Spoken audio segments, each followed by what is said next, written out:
Hey guys, tonight we're stepping into one of the most precise, punishing, and quietly deranged beauty regimens in American history. The full daily labor of being a woman in 1950s post-war America. Not the cheerful pastel version. Not the sock hops and the cherry lipstick and the general aura of pleasant domestic efficiency. The real one. The one that starts before breakfast, involves a vacuum-sealed tube of latex, and may or may not require amphetamines by Thursday. A small request. If a calmly narrated history of pressed powder logistics and latex compression sounds like the right thing to fall asleep to, the like button is somewhere down and to the left, and the subscribe button is a little further to the right. Pressing them is permitted under the terms of the cardigan. A huge thank you to one of you for suggesting tonight's topic. I hope you're comfortable, I hope your waistband is loose, and I hope no one has told you today that your measurements are mathematically imperfect. Drop a comment telling me where you're listening from and what time it is for you.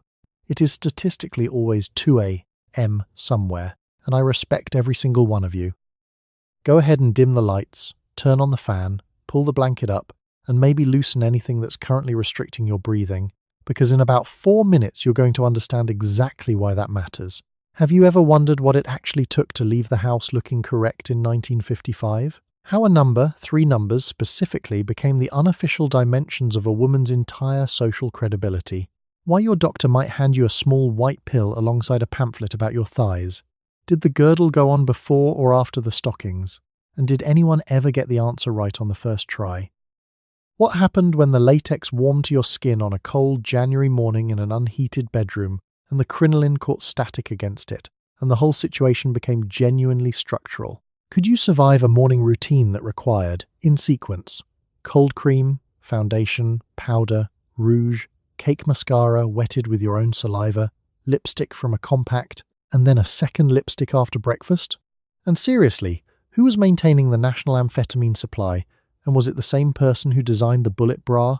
Congratulations. You just woke up in post-war America, approximately 1955. The bedroom is cold. The mirror is already waiting, and somewhere in this room there is a sealed vacuum tube that contains your silhouette. Good luck. You wake up at 6:30 in the morning and the work begins before your feet touch the floor.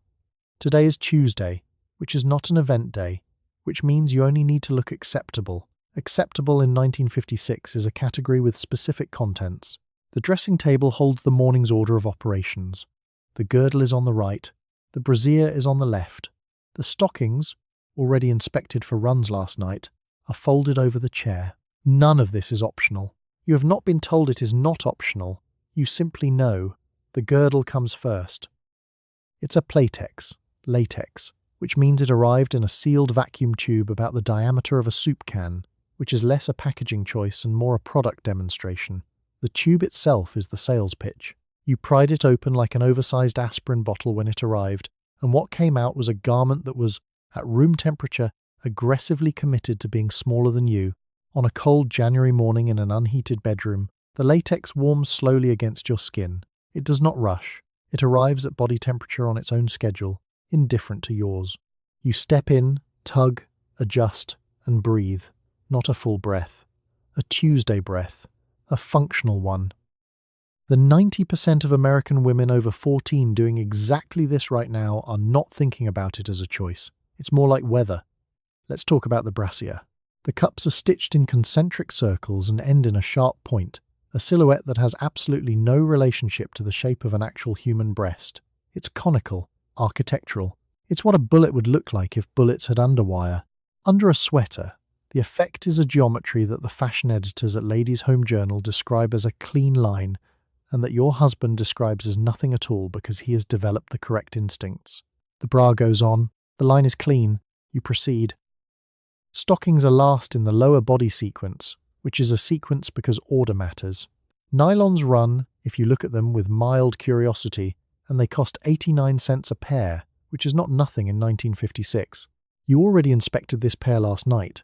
There's a spare folded in your handbag regardless, because the handbag spare isn't optimism. It's arithmetic. The stocking attaches to the garter belt, which attaches to the girdle, which is already committed to your hips. The whole system interconnects like a load-bearing structure, Maureen from next door once called getting dressed in the morning a puzzle. She was being polite. It's more like engineering. Now the face. The dressing table has a specific geography. Foundation on the left, powder in the centre, rouge to the right of that, and the mascara cake at the back. Flat, hard, and reliably preparation requiring, because it requires preparation. The mascara needs to be wetted before it can be applied. Most mornings this means saliva, briefly, on a small brush, then transferred to the lid in short upward strokes. It's basically a Prismacolor watercolor pan, except you spit on it first and then put it on your eye, and no one finds this strange because you've been doing it since you were 16. The eyebrows take 3 minutes. Your actual eyebrows have been shaved off. What's there now is penciled, thin, arched, placed approximately where the original ones were. Martha Kovacs down the street draws hers slightly higher than is technically accurate, and has done so for so long that she now looks perpetually, mildly astonished by whatever you're telling her. Lipstick is last. The shade is coral this season, something Revlon has an opinion about, and Revlon has a great many opinions. You apply it, blot it on a square of tissue, check the compact mirror. The compact goes into the handbag next to the spare stockings. The smell of the finished result is a layered thing, faint latex beneath floral perfume, over waxy lipstick, over the chemical residue of last night's hairspray. It's not unpleasant. It's just the smell of a dressed woman in 1956. You close the compact, you check the clock. It's 7:15. You begin with the girdle because everything depends on it. The Playtex tube on the dresser opens with the same sound a vacuum-sealed bag of coffee makes, which is the company's way of telling you, before you have even put it on, that the garment will be tight. You step into it. You pull up. The latex grips the skin. The trapped air finds its way out through the elasticated waistband. The girdle does not adjust to you. You adjust to the girdle. This takes about 90 seconds and is the easiest part of the morning. The tube itself is a marketing decision dressed as packaging. Playtex engineers it to crack open like an oversized aspirin canister, the seal breaking with a small, confident pop, which is a Casper mattress in a box, except the box opens and the mattress wraps around your hips and stays there until 9 o'clock at night. The company's sales are exceeding $40 million annually by 1955. $40 million of compressed latex, delivered in tubes, to women who are already awake at 6 in the morning trying to remember how to breathe. The tube goes in the back of the drawer. It does not fit the same way twice. Now let's talk about what the girdle is actually doing. It is holding your waist to a number. The number that matters, the one printed in every magazine within arm's reach of every checkout counter in America, is 24 inches.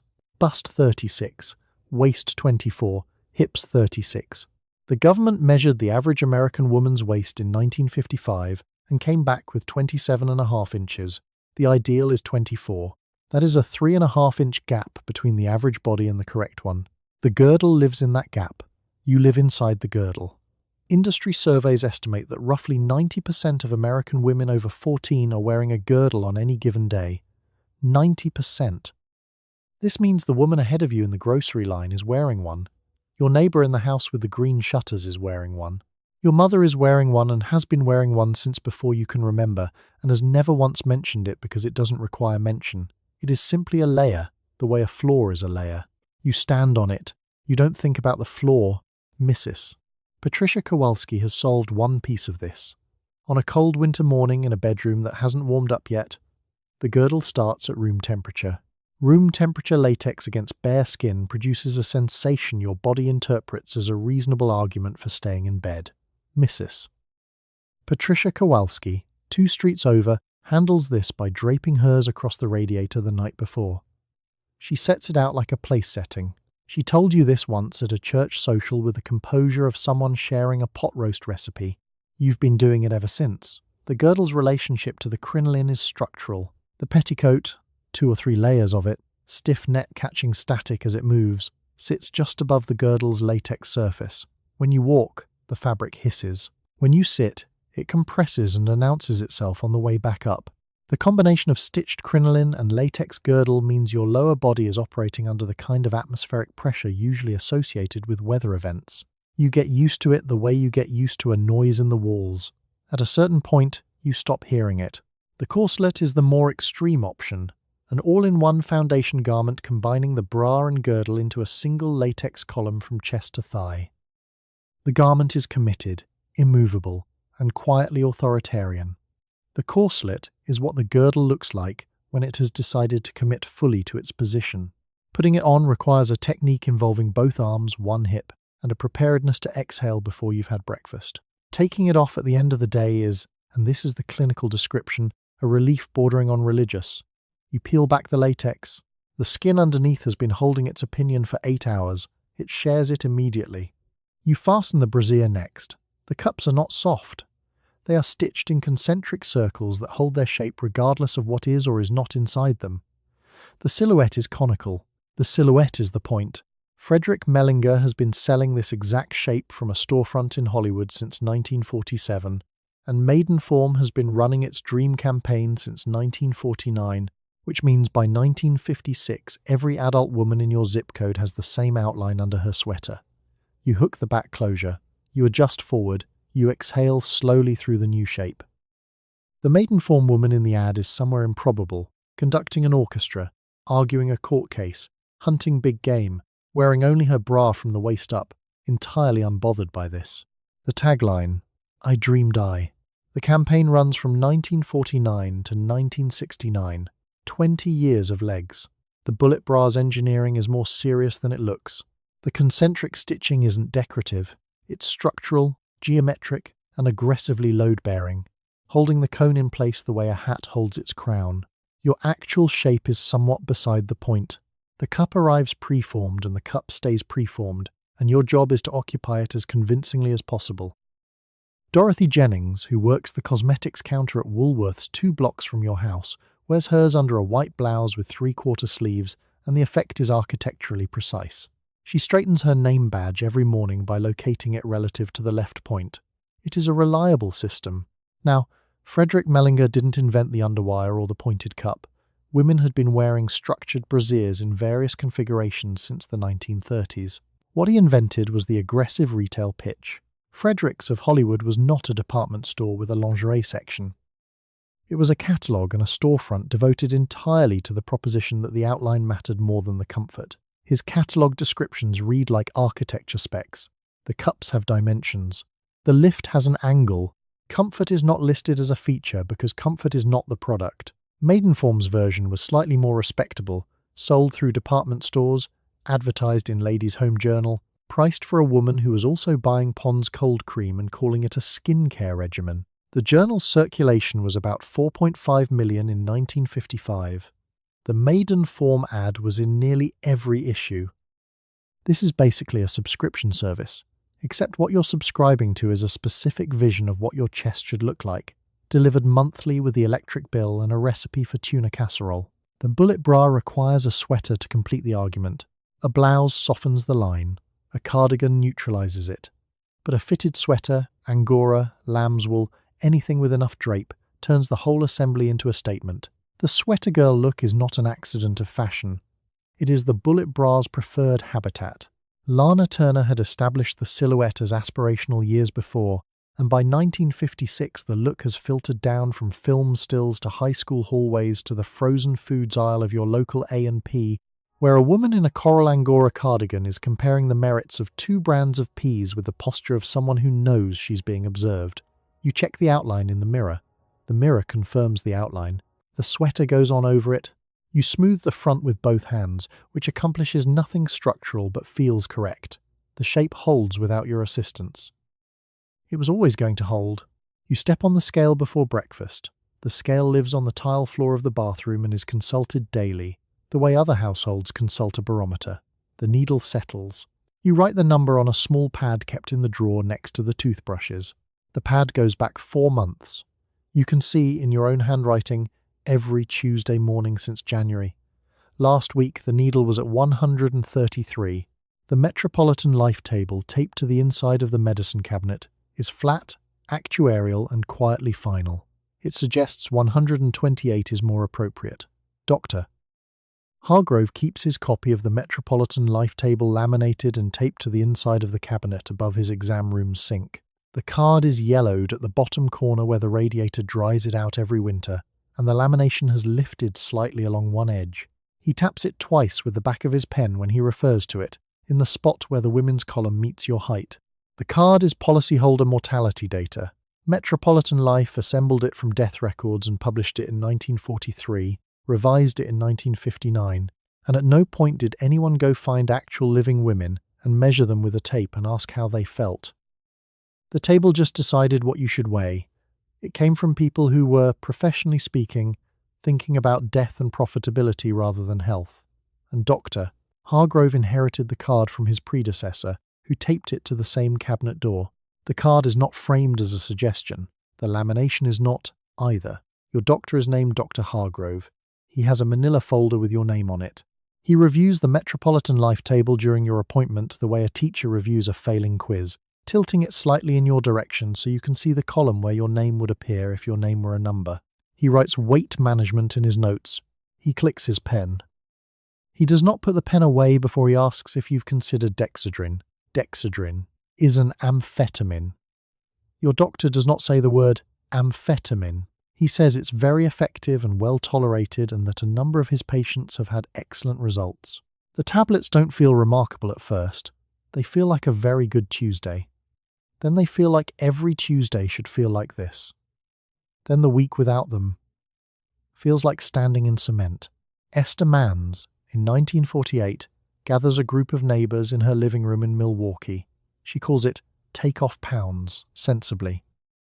The women bring a scale, a notebook, and the agreement that each Thursday they will step on the scale in front of one another and read the number out loud.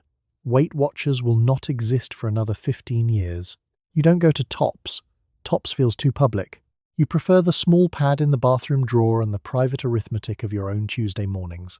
Gaylord Hauser has a different proposal. His book, Look Younger, Live Longer, sat at the top of the New York Times bestseller list in 1951, recommending caloric restriction alongside what he called wonder foods, brewer's yeast, wheat germ, and blackstrap molasses, which are three things that sound like they were scraped off the inside of a barn and then marketed aggressively to women with good intentions and a kitchen scale.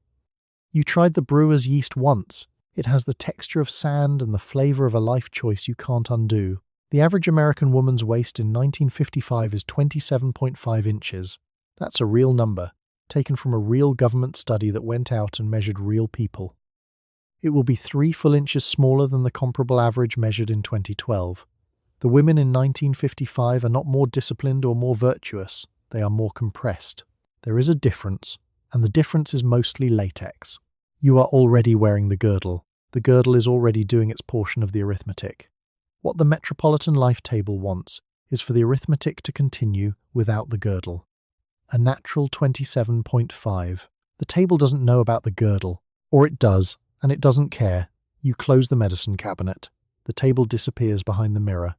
Your face appears instead, bare, morning lit, not yet managed. You pick up the small pad. You write the number, 132. You had a smaller dinner last night. The pad accepts the number without comment, which is the kindest thing in the bathroom.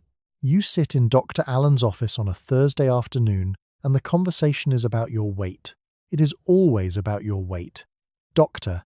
Allen has the Metropolitan Life ideal weight tables clipped to the chart on his desk. He has the prescription pad open to a fresh page. He has decided that the answer is Dexedrine, and that the dosage is 1 tablet in the morning before breakfast and 1 at noon if you need it. He does not ask whether you need it. He writes the prescription. You take it to the drugstore. The pharmacist fills it without comment. He's filled a lot of these. The bottle is amber glass, small enough to fit in the compact section of your handbag, right next to the lipstick and the spare nylon stockings. You take your first tablet on Friday morning before breakfast, as instructed, with a glass of water, and within about 40 minutes you stop thinking about breakfast entirely. This is the point. The pill has opinions about your appetite, and its opinion is that your appetite is excessive and should be discouraged. Dr. Allen writes the prescription with the same pen he uses for sore throats. The pen, in 1956, is doing a lot of work it never trained for.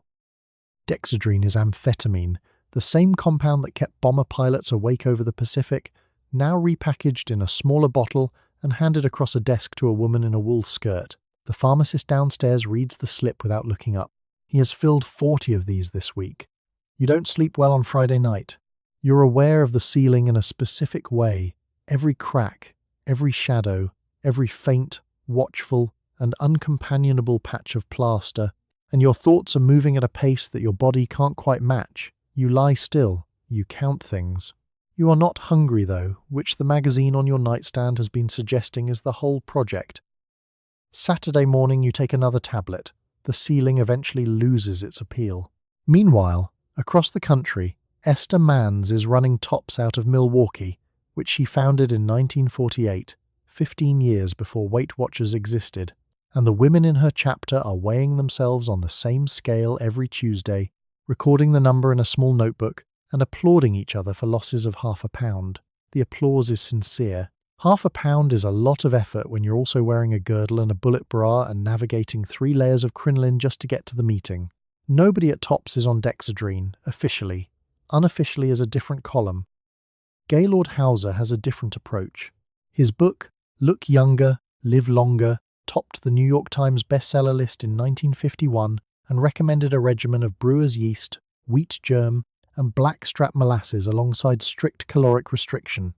Brewer's yeast.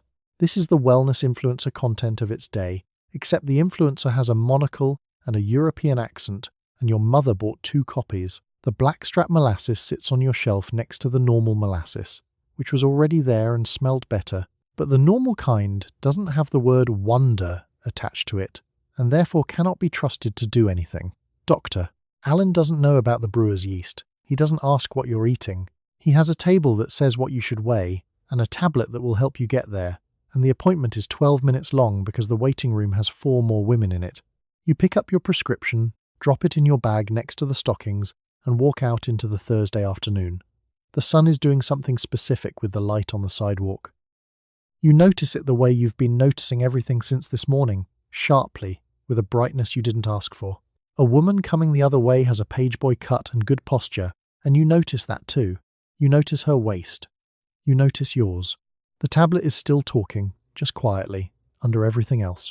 You open the bottle from Dr. Allen at 6:40 in the morning, before the girdle, before the coffee. The tablets are small, orange, and stamped with the manufacturer's logo, which in 1956 is SmithKline French. You take one with a sip of water. By 7:15, you are no longer interested in breakfast, which is the point. By 8:30, you have rearranged the linen closet, written 2 letters, and started ironing a shirt that did not need ironing. The bottle is refilled monthly. The pharmacy never asks why. By 1962, Americans are consuming roughly 8 billion amphetamine tablets a year. Women are the majority of users. That number, 8 billion, is worth sitting with for a moment. Not because it's surprising, exactly, because the math works out to about 43 tablets per adult woman per year, which is a lot of reorganized linen closets. Doctor, Allen didn't invent this, he inherited it. The prescription protocol for weight management had been drifting toward amphetamine since the late 1940s, and by the mid-1950s it had become what you'd now call a standard of care. Your neighbor Barbara sees a different doctor and gets the same orange tablet. Her sister in Ohio gets them too, under a different brand name. The tablet has brand names the way soap has scents, Dexedrine, Benzedrine, various formulations that differ in detail and converge on the same general effect, which is, you are very awake, you are not hungry, and the baseboards need cleaning. The morning feels like this. There's a sharpness to it that regular mornings don't have. Colours are more present. The clock is more present. You're aware of the clock the way you're aware of a person in the room who wants something from you. The coffee, when you do drink it, tastes extremely like coffee. Your thoughts move quickly and arrive with confidence, even when they are thoughts about baseboards. Margaret, your dentist receptionist, takes hers with orange juice because she read somewhere that it helps. She has a small glass every morning, juice and tablet, arranged on a folded dish towel on the kitchen counter like a still life with pharmaceutical assistance. She's lost 11 pounds since March. She mentions this with the same flat pride she'd used to mention a good parking spot.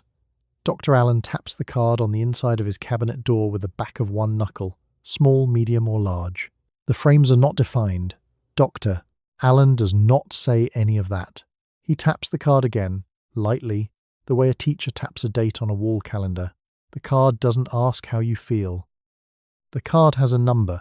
The number is what you're chasing at 6:40 in the morning with a sip of water, not the feeling.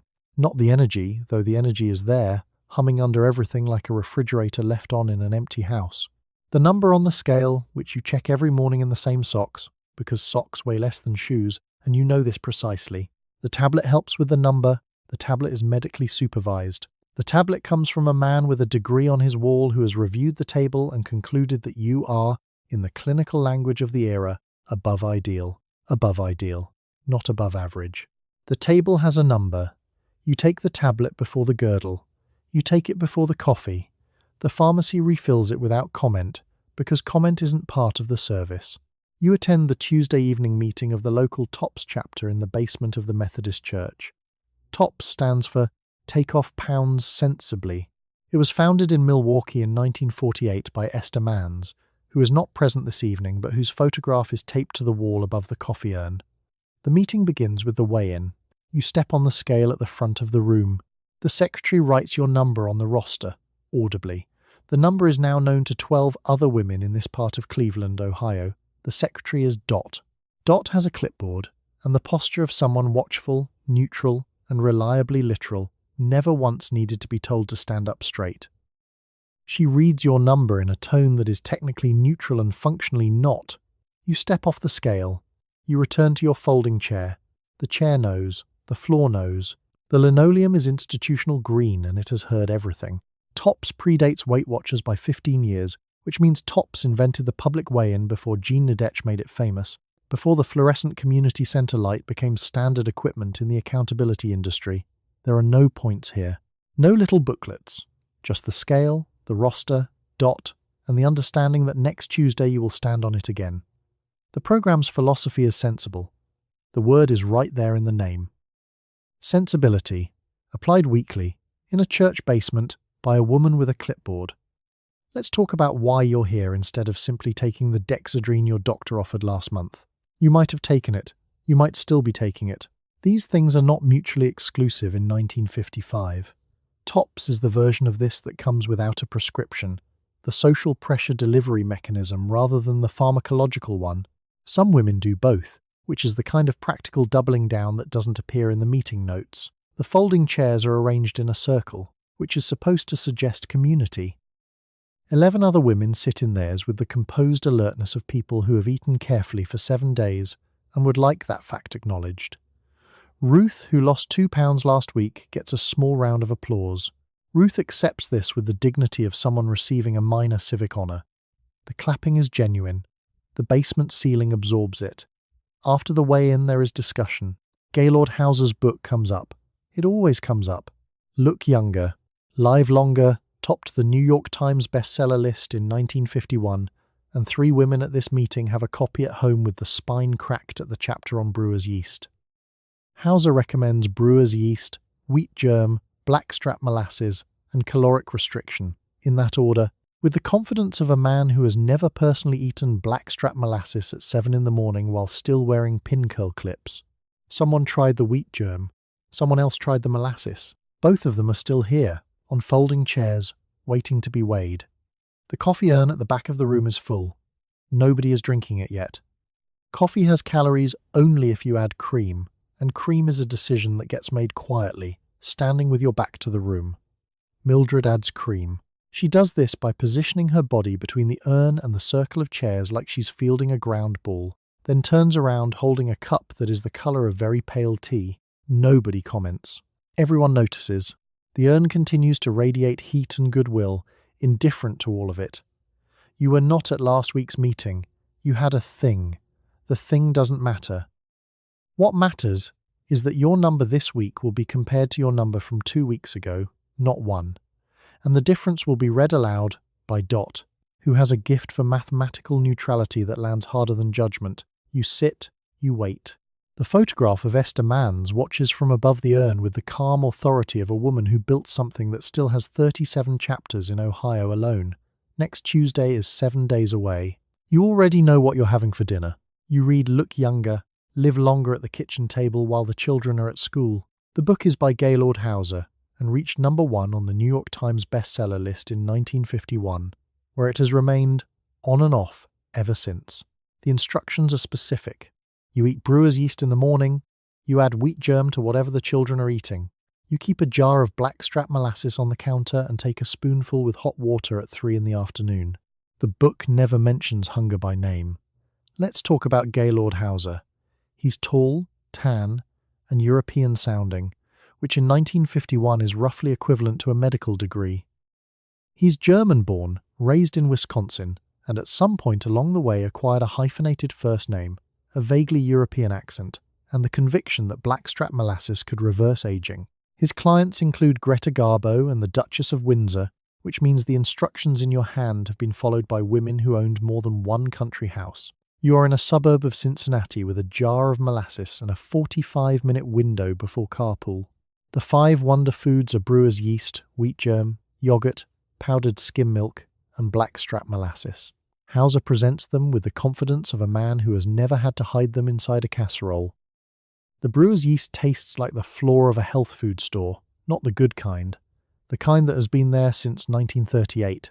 The blackstrap molasses is aggressively present, not sweet, not bitter, just deeply, specifically itself, like something that has decided it has nothing left to prove. The jar has been on the counter since Easter, and the lid no longer turns without a conversation.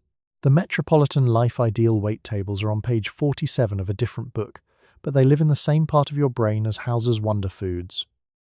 The tables were built in 1943 from insurance policyholder mortality data, which is basically your life insurance company telling you what to weigh.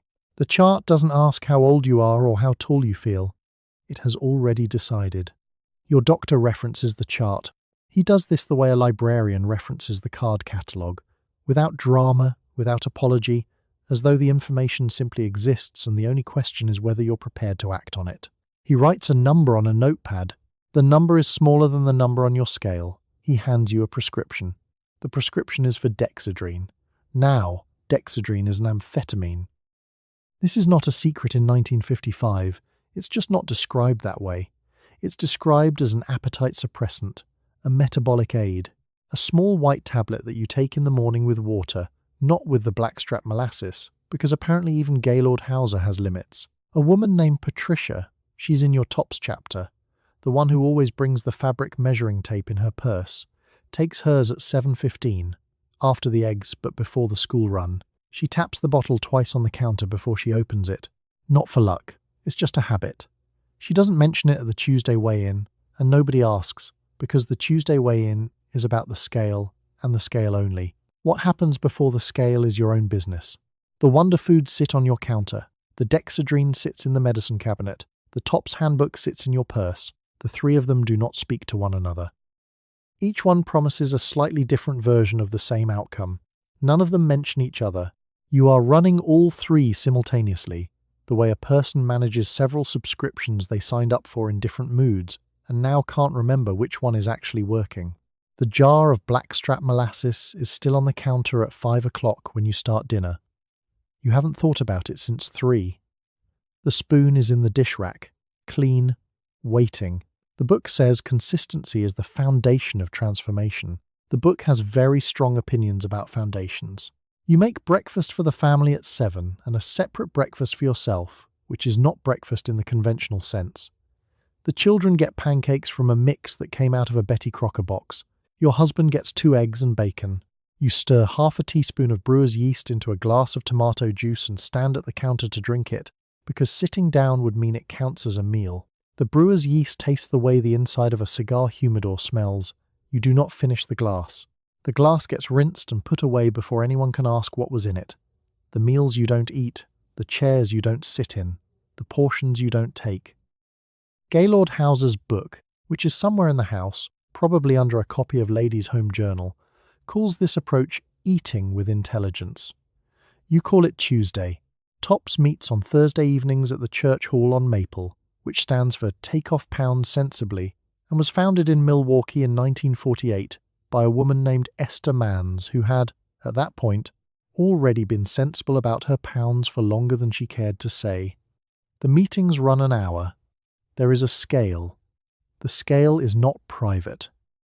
A woman named Dolores keeps the ledger with the focus of someone managing municipal water accounts, writing your number in a column next to last week's number, and the difference between those two numbers is what the whole room hears. Not your weight. The difference. Just the delta. Dolores underlines the column header twice before anyone steps on the scale. The number that actually matters lives somewhere else. It lives in the Metropolitan Life ideal weight tables. Your doctor has the table. The tables were built from insurance policyholder mortality data, which is basically WebMD telling you what to weigh, except WebMD is also your life insurance company and the doctor is nodding along like, this is science. For your height, the table says a number. The number is not your number. The number has never been your number. The table does not acknowledge this as a problem. This is where the dexedrine enters, not dramatically, not with a speech. Your doctor writes the prescription the way a mechanic writes a work order, a small procedure, routine, administrative. The pill is small, orange, and bureaucratically polite. It means you are not hungry at lunch and slightly too interested in reorganizing the linen closet at 2 a.m, and your heart does a thing occasionally that you choose not to mention at the next appointment. Your doctor calls this medicine. The linen closet has never been better organized. Meanwhile, the wheat germ sits in a jar on the counter next to the brewer's yeast and the blackstrap molasses, all three of them looking like something salvaged from the floor of a health food store that hasn't been swept since 1948. Gaylord Hauser called these his wonder foods. The wonder, specifically, is that anyone finishes them. The molasses has the consistency and disposition of something that lost a bet. You add it to warm water some mornings. The warm water does not improve it. The warm water simply makes it available faster.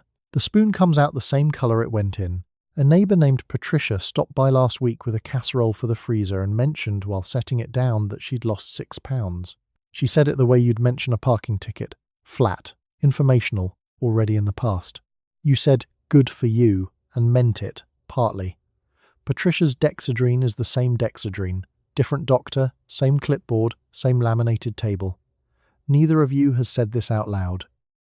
You're both standing in the kitchen looking at the casserole, which is doing fine and has no opinions about any of this.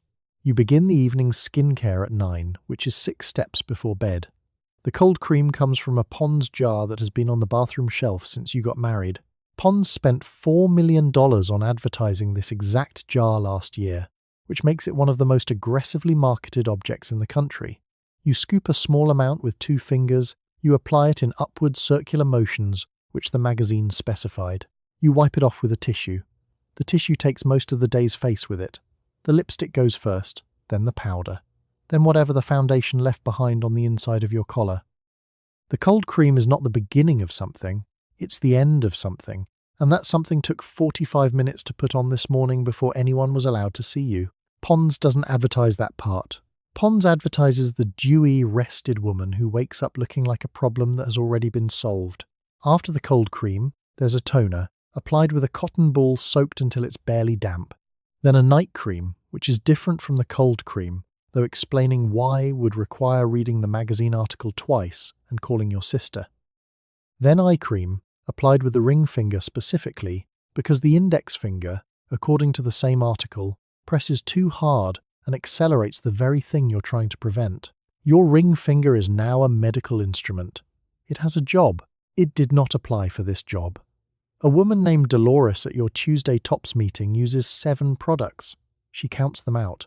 Not because anyone asked, because the number matters to her, and the number is 7, and she'd like that acknowledged. The mascara cake sits on the vanity ledge from this morning, slightly used. You didn't remove it with the cold cream because the cold cream handles everything except the mascara, which requires a separate oil, or, if you're out of oil, the edge of the cold cream jar scraped very carefully toward the lash line. The cake itself is a small hard rectangle, the color of a questionable business decision, and it requires you to wet a tiny brush and rub it across the surface before it becomes usable. Most women wet the brush with saliva. The instructions don't specify this. Everyone does it anyway. It's the kind of information that travels without being written down. Now, the eyebrows. Or rather, what used to be your eyebrows. You shaved them off this morning and drew them back on with a pencil, arched high and thin, which is the correct shape for this decade. The pencil lines survive the cold cream if you're careful. Tonight you were careful, Some mornings you're less careful and one brow comes out slightly more surprised than the other, and you spend the day with a face that appears to be asking a question. You've learned to angle slightly away from people when this happens. The bathroom shelf holds Pond's, the night cream, the toner, the eye cream, a jar of Nair that smells caustic, ambitious, and unmistakably sulfuric, a box of pin curl clips, 2 hairpins, and a half-finished tube of something a neighbour recommended in October. The neighbour didn't specify what it was for. You've been using it on your elbows. The elbows look the same. The mirror gets quieter. The face in the mirror is the face without the day's version of itself over it. No base coat, no powder, no Revlon coral pressed into the lips. Just the actual face, which is fine. The face is fine. The face is just not the face that's been in the mirror since 7 this morning. And the face that's been in the mirror since 7 this morning is the one you've been adjusting for all day. Touching up after lunch, resetting the powder at 3, reapplying the lipstick after every cup of coffee with a tube pulled from the compact in your handbag. You fold the tissue and drop it in the wastebasket. Tomorrow the compact goes back in the handbag. The mascara cake gets wetted again. The pencil draws 2 careful arcs above 2 careful eyes. The whole apparatus reassembles. The Pond's jar has maybe 6 weeks left in it. You'll replace it without thinking. You shave your legs and underarms in the bathtub on Sunday evening, and you do it again on Wednesday because by Wednesday the regrowth has caught up with you. The razor is a Gillette, and the soap is whatever the family soap is, which produces an unreliable lather. The Nair has been on the shelf since 1953 and is reserved for the bikini line, which is a phrase that has not quite entered the mainstream vocabulary yet but is creeping in through the back pages of the women's magazines. Shaving is not optional. It has not been optional since the war. The Nair has opinions about your skin. They are not gentle opinions.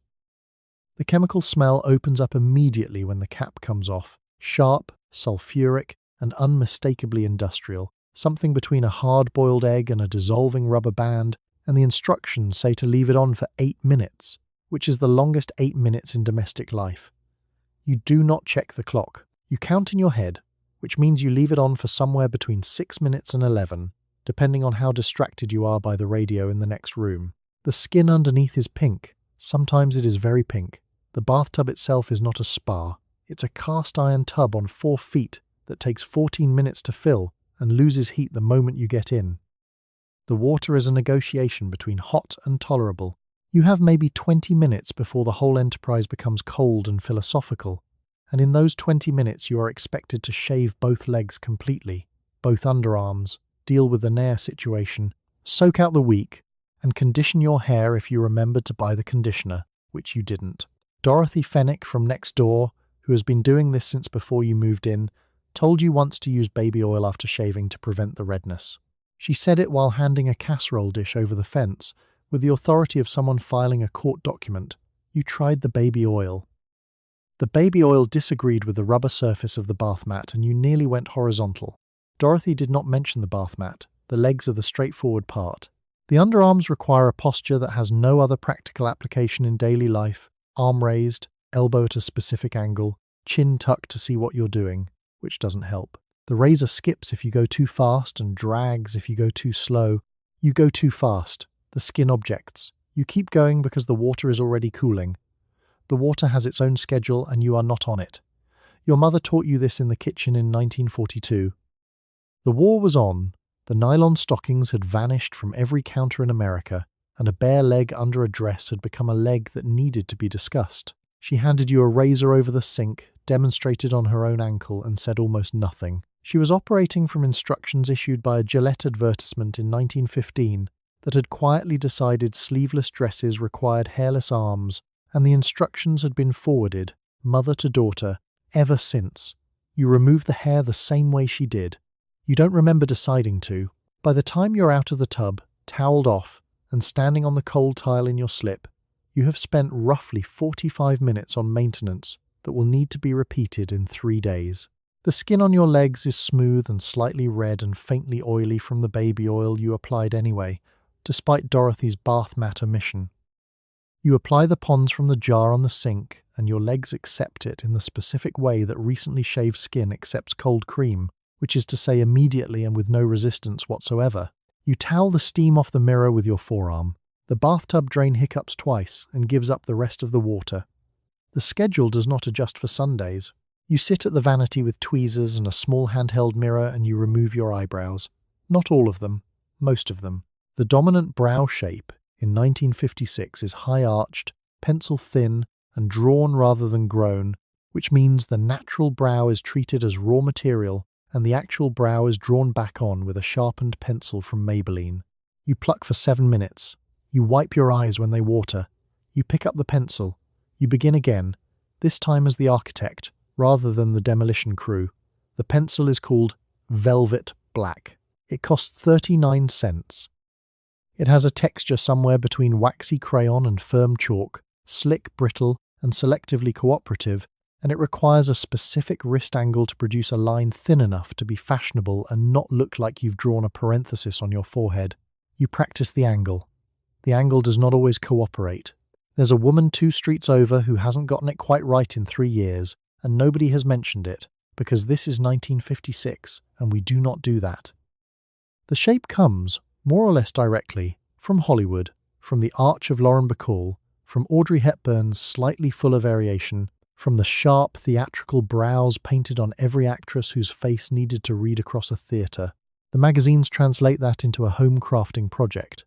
They publish diagrams, actual diagrams, with dotted lines showing where the natural brow should end and where the drawn arch should begin. The dotted line is confident. The dotted line believes in you. This is generous of the dotted line.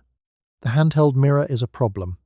It magnifies everything, which is useful for plucking and catastrophic for morale. In the magnified mirror, your pores look like aerial photography of the Dust Bowl. Your vanity light, which is a single incandescent bulb in a chrome bracket, does not flatter. It just illuminates. Relentlessly, without mercy or editorial judgment. You're being documented, not lit. The bulb is 60 watts and proud of it. Mariette Chassain down the block does her brows the night before so the redness has time to fade.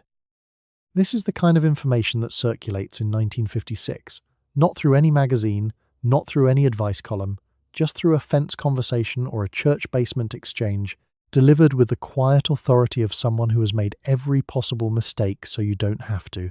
Mariette draws the finished arch on in the evening, sleeps in pin curls, and wakes up technically ready. Her brows look like a slightly surprised bird in repose. Nobody says this either. The pencil goes on in 2 strokes, one to establish the inner corner, one to arc outward and up toward the temple. The tail of the arch is everything. Too short and you look unfinished. Too long and you look villainous. The ideal tail ends at the outer corner of the eye and then travels approximately 1/8 of an inch further, at which point it simply stops existing. 1/8 of an inch. The magazines specify this. The magazines are very confident about 1/8 of an inch, and then you set it. A thin coat of clear Vaseline over the drawn line, or nothing, depending on who you've asked. The Vaseline school swears by it. The nothing school thinks the Vaseline school is operating under a delusion. Both groups' eyebrows look more or less identical by 11 in the morning, at which point the humidity has made its own decisions. The whole process takes about 12 minutes, start to finish, once you're practiced. 12 minutes for 2 lines. You do this every single morning, which means by the end of the year you've spent roughly 73 hours in front of the magnifying mirror removing hair and drawing it back on in a slightly different location. That's almost 2 full work weeks spent on your eyebrows. You apply liquid base with your fingertips and then set it with loose powder applied using a velour puff that came free with the compact. The base is called Pancake by Max Factor and was originally developed for film actors who needed their faces to read on Technicolor stock, which means by the time it reaches your dressing table, it has been engineered for a camera you do not own. The powder smells faintly of talc, rose, and something quietly pharmaceutical. The whole layer takes about 4 minutes. It will need to be checked at lunch.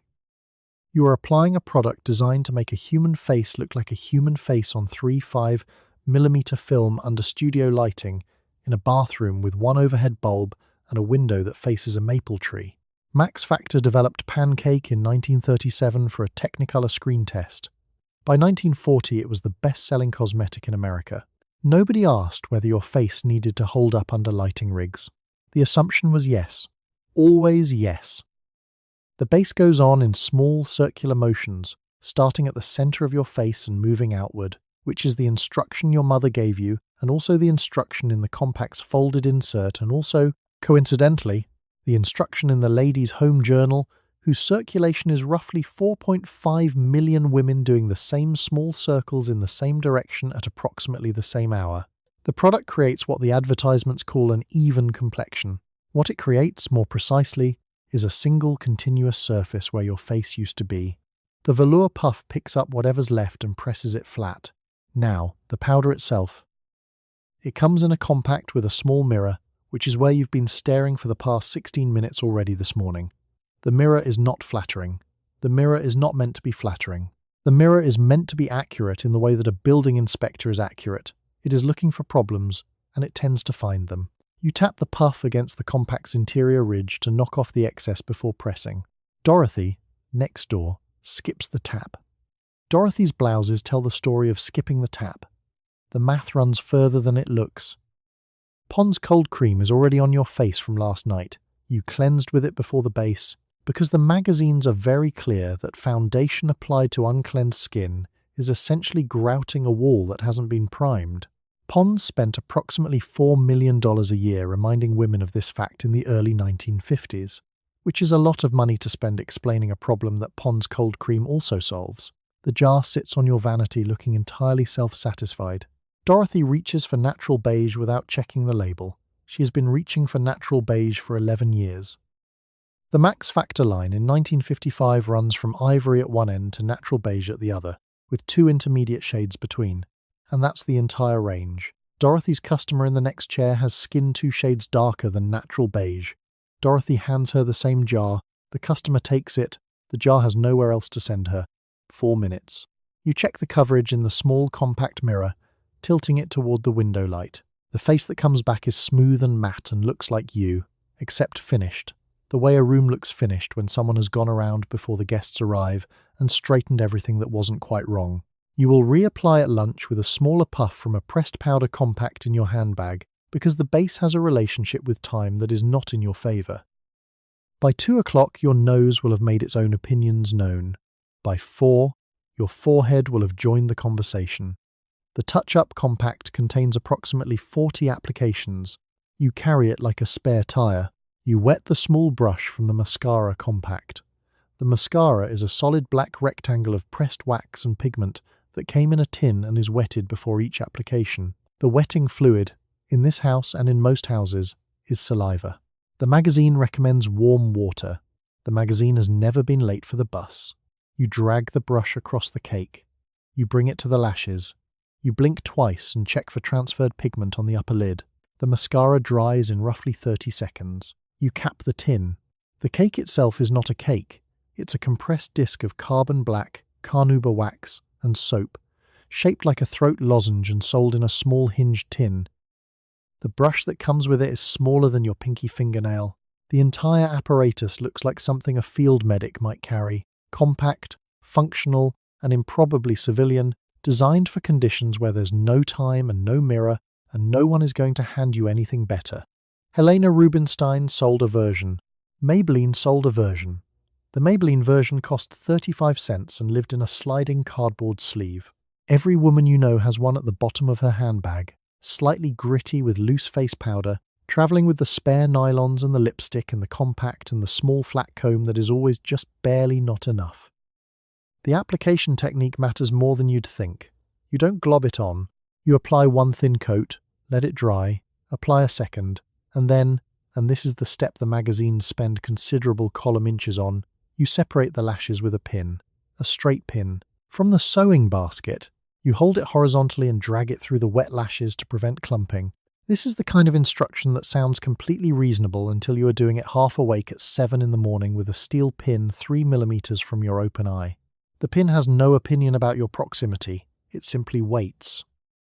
Marilyn Monroe's lashes, famously, were applied in multiple thin coats over the course of what amounted to a short geological era.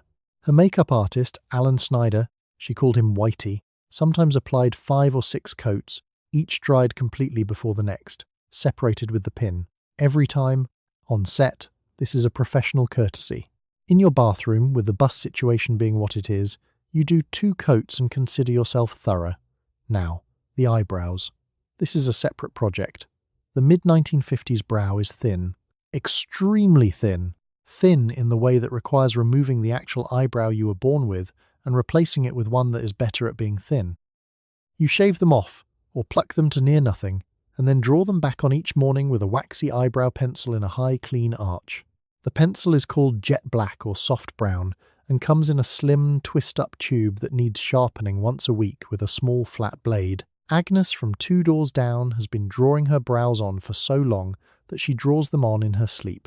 Not literally. Probably not literally. You have never asked Agnes directly. The eyebrow pencil, the mascara cake, the pin. These 3 objects together take approximately 12 minutes if you're practiced. Closer to 18 if the lighting is bad or the brush tip has splayed or the eyebrow pencil has gotten too warm and is now drawing like a crayon. The bathroom in this house gets warm. The pencil has opinions about warmth. The finished eye is meant to look wide, defined. Dough-like, in the language of the magazines, which is a word that sounds passive but requires a significant amount of precision labour to produce. You check in the mirror. You check again in the compact mirror at the door. In stronger light. There's a small smudge at the outer corner of the left eye. You remove it with a cotton swab dipped in cold cream. The same cold cream that opened the whole routine 20 minutes ago, which means the morning has come full circle. Pond's cold cream, the alpha and the omega of the 1950s face. You pick up your handbag. The mascara tin is inside it. The bus is not waiting. You apply lipstick with a small brush, and you press your lips together over a folded tissue, which removes the excess and gives the colour the matte finish that magazines prefer in autumn. The shade this season is Cherries in the Snow by Revlon, which the company described in its advertising as a lipstick for a woman who knows what she wants. You bought it because the saleswoman at Higbee's said it was selling out. You put it in your handbag with a compact. You will reapply it twice before lunch and again before your husband returns. Cherries in the Snow is not simply a lipstick.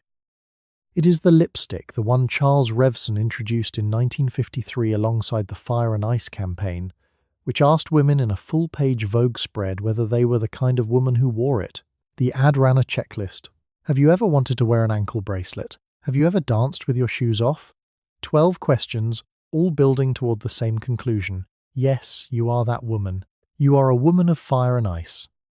You are also, it turns out, a woman of cherries in the snow, and Persian melon, and Windsor rose, because Revlon released the colours in clusters, and the counters at Higbee's and Marshall Field's and every other department store in America rotated the shade trays seasonally, like produce. The compact lives in your bag at all times, not because your lipstick fades dramatically, it doesn't, at this level of matte finish, but because eating removes it, drinking removes it, talking too enthusiastically removes it. A cup of coffee in the morning takes off roughly 40%. The tissue at the table is a skill. You open the compact low, below the sightline of the table, and you do it in under 10 seconds, because a woman reapplying at the table is considered slightly too visible about the whole operation. Barbara has the colour schedule memorized. Autumn shades run blue, red and burgundy. Spring shades run coral and pink orange. The saleswoman, her name is Barbara, she has worked the Revlon counter since 1950. Watchful, opinionated and reliably correct. And she holds the lipstick up to your jaw at an angle that suggests she has done this professionally and is now doing it for you as a personal favour. Barbara tells you that coral washes out your undertones in October. You believe her. The compact goes home in the coral and returns to the counter in the burgundy. This happens twice a year, every year, and Revlon's seasonal campaign is timed to this exactly. Now, the mechanics. Cake mascara got its own 12 minutes. Lipstick gets 3, but they are precise minutes. You line first if you have a lip pencil, which traces just outside the natural edge to give the impression of more volume, the lip pencil doing what the padded shoulder does for the silhouette, adding dimension where the body didn't supply it. The lipstick goes on in 2 thin coats with the brush, then the tissue press, then the final coat. You blot again. The result is a clean edge and a finish that stays reasonably intact through a medium-intensity conversation. A heavy lunch is an act of moderate destruction. A beauty editor at Ladies' Home Journal, circulation 4.5 million in 1955, which means 4.5 million women reading what she writes about lip colour, advises keeping a separate lipstick in the car, one in the office, and one in the evening bag for occasions that require a full refresh. This is presented as a practical tip. It is also, mathematically, 3 lipsticks. Revlon is aware of this math. Revlon built its entire business model on this math. The shade card at the counter has 32 options this season. Barbara can narrow it to 6 in under a minute. She tilts your chin toward the fluorescent light above the case, which is specifically bad light. Department stores in the 1950s are not known for flattering their customers, and she holds 3 shades near your collarbone with the seriousness of a jeweler sorting rubies by fire. You pick the one she recommended before you arrived at the collarbone stage. You both know this. The collarbone stage is the ritual, not the decision. You leave with the cherries in the snow and a paper bag that crinkles when you set it in the passenger seat, and the compact is in your purse before you reach the parking structure. You set your hair the night before in pin curls, which means you sit in front of the vanity at 11, after the dishes, with a tin of bobby pins and a small comb and a slightly damp head of hair.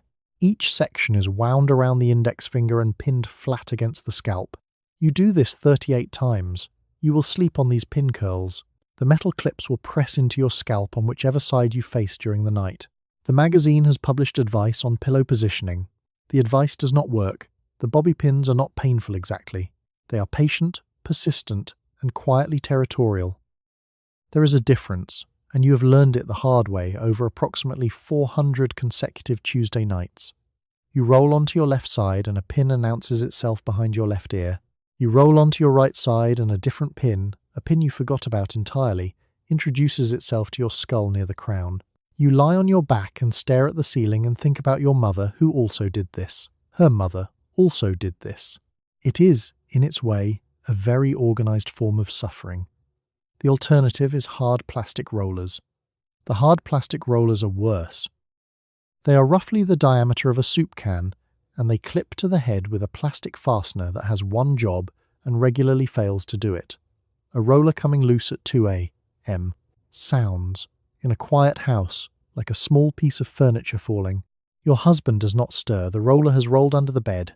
You retrieve it on your knees in the dark and rewind the section and reclip the fastener with the quiet, concentrated fury of someone dismantling unexploded ordnance. Dorothy, who lives 2 streets over and whose hair always looks better than yours, swears by a silk scarf tied over the whole arrangement. She demonstrates the knot at the church social like a field surgeon demonstrating a suture. You try the silk scarf. The silk scarf slides off at 3 a.m.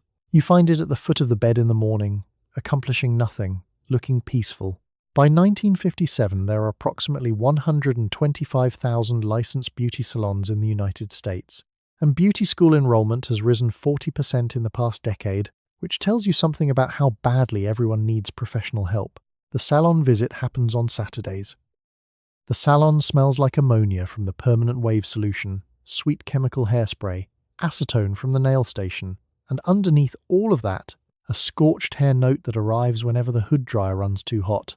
It is sharp, layered, and unmistakably professional, a 4-note composition. It clings to your coat for the rest of the day. The permanent wave itself takes 2 hours. The rods are small and tight, and the solution goes on cold. Then you sit under the hood dryer, which is shaped like a spacecraft and sounds like one, with a copy of Good Housekeeping open across your knees. You read the same paragraph about asparagus salad 3 times. The heat makes your thoughts slow and soft. This is, possibly, the most rested you will be all week. At 11 o'clock at night, you are doing what Doris did at the salon on Saturday, with bobby pins, a damp comb, and the small handheld mirror propped against the lamp. Doris had heated rollers, 2 trained hands, and a dryer you could sit inside. You have your fingers and the bathroom light. Greta Novak, 3 doors down, manages this stretch with a hairnet and 7 hairpins, and has reportedly maintained a single salon set for 9 consecutive days. Greta does not advertise her methods. You match her on a good week. You match her by half on a bad one.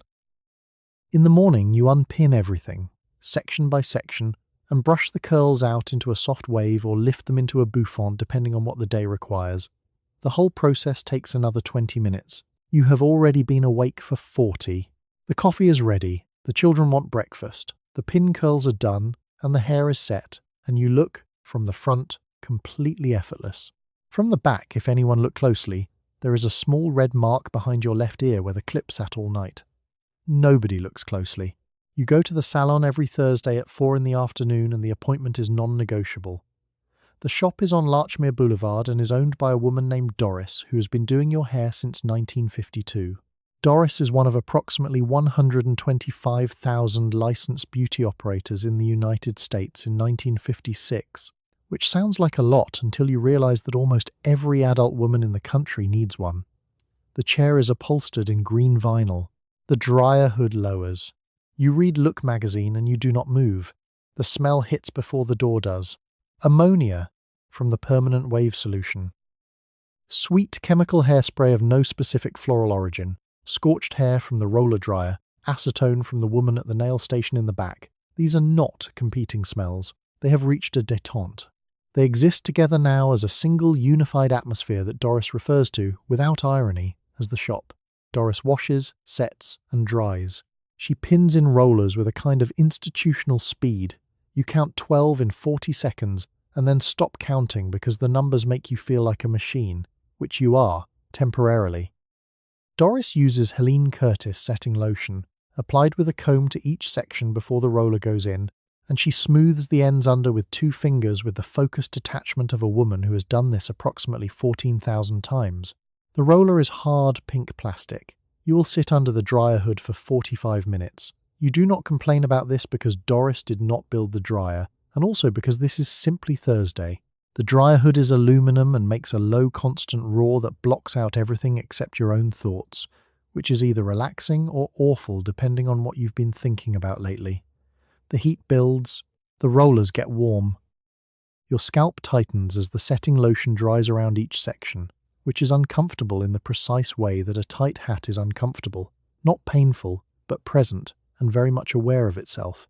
Meanwhile, across the shop, a woman named Patrice is getting a permanent wave, which takes longer than your appointment will and involves a chemical solution that Doris applies section by section with gloved hands and then sets with small metal rods. Patrice holds very still. She is reading the same copy of McCall's that was here last Thursday. The solution is left on for approximately 15 minutes and smells like sulfur mixed with a strong opinion about sulfur. Patrice does not visibly react. You recognize this as professional-grade tolerance. Beauty school enrollment increased 40% between 1946 and 1956. Doris went to the Marinello School on Euclid Avenue. She graduated in 1949 and has not stopped working since. Her hands move like someone who has resolved all previous arguments about the best way to hold a comb. She doesn't consult the mirror the way you might expect. She consults her hands, then confirms with the mirror, and she's almost always right. The dryer shuts off. Doris removes the rollers in reverse order, placing each one in a white enamel tray. She backcombs the crown section with 3 quick strokes, just enough to hold the volume, not enough to commit a crime against the structure, then smooths the top layer down and applies Aquanet from a can held 8 inches from your head, which is the correct distance. Closer is ambition, further is nothing. 8 inches is the whole point. You look in the mirror. The hair is set into the shape Doris has given you every Thursday for 4 years, with minor seasonal adjustments. It will hold through Friday. It will soften by Saturday. By Sunday, the pin curls you set yourself will be working to keep it alive through Wednesday, when you'll decide the whole thing is slightly embarrassing and give up, which is why Thursday exists. Doris takes $4.30 and writes you in for the following week. The appointment is non-negotiable. You sit under a metal apparatus that resembles a small electrical substation, while Doris winds your hair onto plastic rods and applies the ammonia-based perm solution with a squeeze bottle. The solution smells exactly like the disinfectant the school uses to clean the bathrooms. You sit for 15 minutes, then Doris applies the neutralizer, which smells slightly worse. The perm will set the curl pattern for the next 4 months. The cost is $6.50, which is approximately $45 in today's money, and which you pay in cash. Here is what the permanent wave is actually doing to your hair. The ammonia solution breaks the chemical bonds holding each strand in its natural shape. The neutralizer closes them back up around the rod. Your hair is in a sense briefly dissolved and then reassembled around a plastic cylinder. The process is not reversible in any meaningful way. You committed when Doris picked up the first rod. The rods come in 3 sizes. Small rods produce tight curls. Medium rods produce the soft wave that looks good under a page boy. Large rods produce something closer to body wave, which is not technically a perm, but which Doris calls a perm anyway because the distinction is hers to make. She wraps each section with a small paper square called an end paper, thin, waxy, and quietly indispensable, which holds the tips flat and prevents what the trade calls fish hooks. Fish hooks are exactly what they sound like. You do not want fish hooks. Nobody has ever wanted fish hooks. Doris has been doing perms since 1946. She does 3 a day, 5 days a week, and she has a system. She sections your hair with a rat tail comb, clips each section with a butterfly clip the size of a moth, and works from the nape of the neck forward, which is the only correct direction and which she will explain to you if you ask, and also if you don't. A trainee named Shirley watches from across the room, holding a stack of end papers with the focused attention of someone who has been told once about fish hooks. The apparatus above your head is a hood dryer on a long adjustable arm. It is not doing anything during the perm process. It is simply there, positioned overhead like a large chrome thought. The actual chemistry is happening at room temperature. You are sitting still while bonds break. It feels like nothing, which is the strangest part. If your hair is naturally straight, the permanent wave is what stands between you and a flat, uncooperative situation that no amount of pin curls will fully resolve. If your hair has any natural wave at all, the perm disciplines it into something predictable. The wave you walked in with was yours. The wave you leave with is Doris's, and Doris's holds. By 1957, there are approximately 125,000 licensed beauty salons operating in the United States. Beauty school enrollment rose 40% between 1946 and 1956. That is a significant number of Dorises working 5 days a week, breaking bonds and rebuilding them at $6.50 a session. Doris has a third rod in her hand already. The magazine on the next chair is open to the page about pageboy variations. She will glance at it once. She will not glance again. The smell will fade from your hair in 3 to 4 days. From the salon itself, it never fades. Ammonia, neutralizer, Aquanet, scorched ends from a roller that ran hot last Tuesday. The room has absorbed 40 years of chemistry and settled into something permanent of its own. It's not unpleasant exactly, it's just the smell of work. You colour your hair at home in the bathroom on a Saturday afternoon because the salon is closed and the grey at the temples has started to win. The box is by Clairol and the slogan, printed across the front, asks, "Does she or doesn't she?" as if it were a moral question. You mix the developer with the colourant in a small plastic bowl. You apply it with a tinting brush. The smell rearranges the molecules in the bathroom for an hour. You set a timer. You do not move from the toilet seat. Clairol introduced Miss Clairol in 1956, and it was the first home hair colour product that could lighten, tint, and condition in a single step. Before that, home colouring required multiple rounds of chemistry that a person could technically perform but probably shouldn't. The campaign, "Does she or doesn't she? Only her hairdresser knows for sure," was written by Shirley Polikoff, who later admitted the phrasing came from something her mother-in-law had said about her. The ambiguity was the whole product. You weren't buying Auburn. You were buying plausible deniability. The social math involved was specific. Colouring your hair was acceptable. Appearing to have coloured your hair was a small social failure. The ideal was a woman who looked naturally perfect, which is its own kind of performance, like showing up to a dinner party with a spontaneous centerpiece you've been constructing since Thursday. Clairol sold $50 million worth of product in the first 2 years after launch. The secret, apparently, kept well. Meanwhile, in professional salons, the colorist was a separate figure from the permanentist. Beverly, who does your color at the salon on the weeks you go, uses a tray, a brush, and foil squares she folds with the precision of a man who has been folding serviettes for 40 years. She parts your hair in sections you didn't know existed. Her movements are economical, methodical, and quietly unhurried. She times each section individually. She does not tell you how long you've been sitting. The foils warm against your scalp in a way that is not unpleasant and then, slowly, becomes a thing you are enduring. Grey is the whole problem. Grey on a woman in her 30s is not distinguished. That word belongs exclusively to men with good jawlines and boats. On a woman, grey is a signal the culture reads as neglect, as if the self-maintenance schedule has slipped, and this is evidence. The magazines don't say this. They don't have to. The Mirror says it, and then the box of Miss Clairol champagne says it more constructively. The other thing the box doesn't mention is that if you apply color incorrectly, too much, wrong timing, wrong starting shade, you will walk out of the bathroom with hair the color of a sunset that has gone badly wrong over an industrial area. This happens. There is a second product for when this happens. It is also by Clairol. They have thought of everything. You rinse, you condition, you towel dry carefully because wet-colored hair is structurally committed to nothing and will go wherever the towel drags it. You look in the mirror. The grey is gone. The woman looking back at you has her original color, or something close to it, or something better, depending on which shade of natural you selected from the 14 options on the shelf. You look like yourself. You look like a better curated version of yourself. You look like a woman who definitely does not color her hair. The timer goes off. It went off 6 minutes ago. You are already done. You step into 3 crinoline petticoats, which is the standard requirement for a full-skirted day dress in 1956, and the count would have been 4 for a formal occasion. The petticoats are made of layered nylon net, stiffened with starch, and they make a specific rustling sound that announces you have entered a room before you have finished entering it. The skirt goes on over them. The static between the netting and the girdle generates a small, persistent crackle. You walk to the closet for the cardigan. The petticoats walk with you. Christian Dior introduced the new look in February 1947. Padded shoulders, cinched waist, full mid-calf skirt, and American women absorbed it with the specific enthusiasm of people who had spent 5 years in cloth rationing.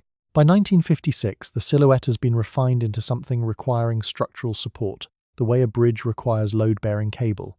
The crinolines are not decoration, they are engineering. Without them, the skirt deflates against the girdle in a way that magazines describe, in very polite language, as a disappointment. The starch is the part nobody mentions. You iron the crinolines weekly, spraying starch from a blue and white can, and the netting stiffens into something with mild architectural opinions about your posture. It holds its shape whether you do or not. On a warm day, which is most days between May and September, the netting traps heat against the girdle's latex surface, and the combined temperature situation becomes what a doctor might diplomatically call your problem. You do not discuss this. You wear the skirt. Now, the static. The girdle is latex. The crinoline is synthetic netting. These two materials have a relationship, and it isn't a friendly one. Every time you sit down and stand up, the petticoats make a small announcement. Every time you walk quickly, there is a crackle from somewhere in the skirt that sounds like someone opening a candy wrapper very slowly in a quiet theatre. Margaret, your neighbour, handles this by walking at a deliberate, unhurried pace at all times. She looks serene. She is managing the static. The skirt itself is a feat. Full skirts in this era require 2 to 5 yards of fabric depending on the fullness of the cut, which is why the post-war textile industry recovered as quickly as it did. You are personally wearing approximately 3.5 yards of wool chalice. The petticoats under it add another 4 yards of stiffened nylon net. You are carrying roughly 7.5 yards of fabric from the waist down, which is a little like wearing a modest sail. You navigate doorways by turning slightly sideways. You navigate cafe chairs by calculating clearance first. You navigate the bus by accepting that 2 seats belong to you now, philosophically. The Dior silhouette requires the waist to be visible, cinched, defined. This is what the corselet is doing today, pulling the waist in, pushing the hips into a smooth curve that the skirt can fall over cleanly. The skirt and the foundation garment are in a conversation with each other. You are what the conversation is about. The cardigan goes over the bullet bra, the blouse tucks into the corselet, the skirt attaches at the cinched waist, and the crinolines hold the skirt in the correct silhouette. The whole assembly locks into position around your body, engineered, layered, and quietly tyrannical, like a very opinionated exoskeleton. You reach for your handbag, the structured kind, boxy, with a clasp, because a soft bag would look casual and casual, in 1956, reads as unfinished. The spare stockings are folded inside next to the lipstick compact. The bag is not heavy. It contains only essentials, which happen to include a backup version of your legs. You check the mirror by the front door. The skirt is full and even. The petticoats do not show. The crackle has settled. You open the door. The rustling starts again immediately. You attach your nylon stockings to the garter belt clips one leg at a time, which is a 4-action operation per leg that requires balance, dexterity, and a tolerance for the small metal teeth that bite the fabric just above the knee. The stockings cost 89 cents per pair. A single run will end one. You inspect each leg from front to back. You roll the stocking smooth from ankle to thigh. The clips snap closed. The garter belt sits over the girdle. You will not sit fully comfortably for approximately 14 hours.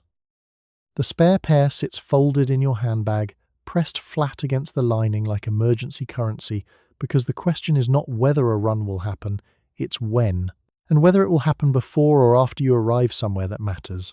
The nylon is sheer enough that a fingernail, a rough edge on a desk chair, a belt buckle on a stranger's coat will end it. The fabric has no negotiating position. It simply opens. A small ladder appears, travels upward through the weave, and announces the whole thing to the room. The garter belt itself is a mechanical problem disguised as lingerie.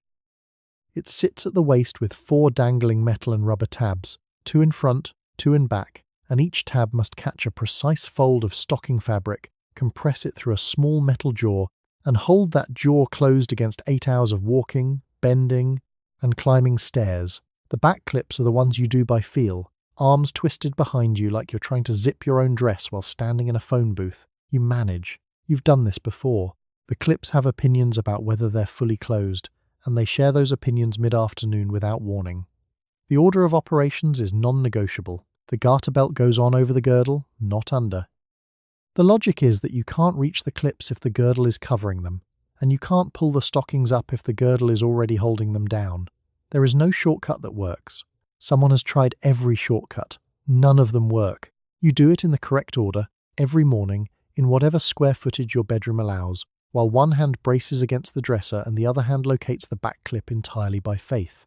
Madge Kowalski, who lives 2 doors down and has been doing this for 11 years, has her own system. She clips the front 2 first, smooths the stocking with both palms in one long upward stroke, then does the back 2 in a single motion she describes as just knowing where it is. She offers to show you. You decline. You have your own system. Your system takes slightly longer and involves more pausing, but it is yours. The fully assembled leg, stocking, garter, clip has a texture when you run a hand up the back. Smooth nylon, then the faint ridge where the welt ends, then the clip hardware pressing through the fabric just above. Your skirt will fall over all of this. Nobody in the office will know any of it is there. The whole infrastructure exists in a layer beneath the visible layer, maintaining the silhouette from the inside, unseen and unanswered. By mid-morning, the clips will have shifted slightly. You'll straighten them in a restroom stall at 11, one hand braced on the tank, entirely by feel. It takes about 45 seconds. You've gotten very fast at the parts of your day that happen in restrooms.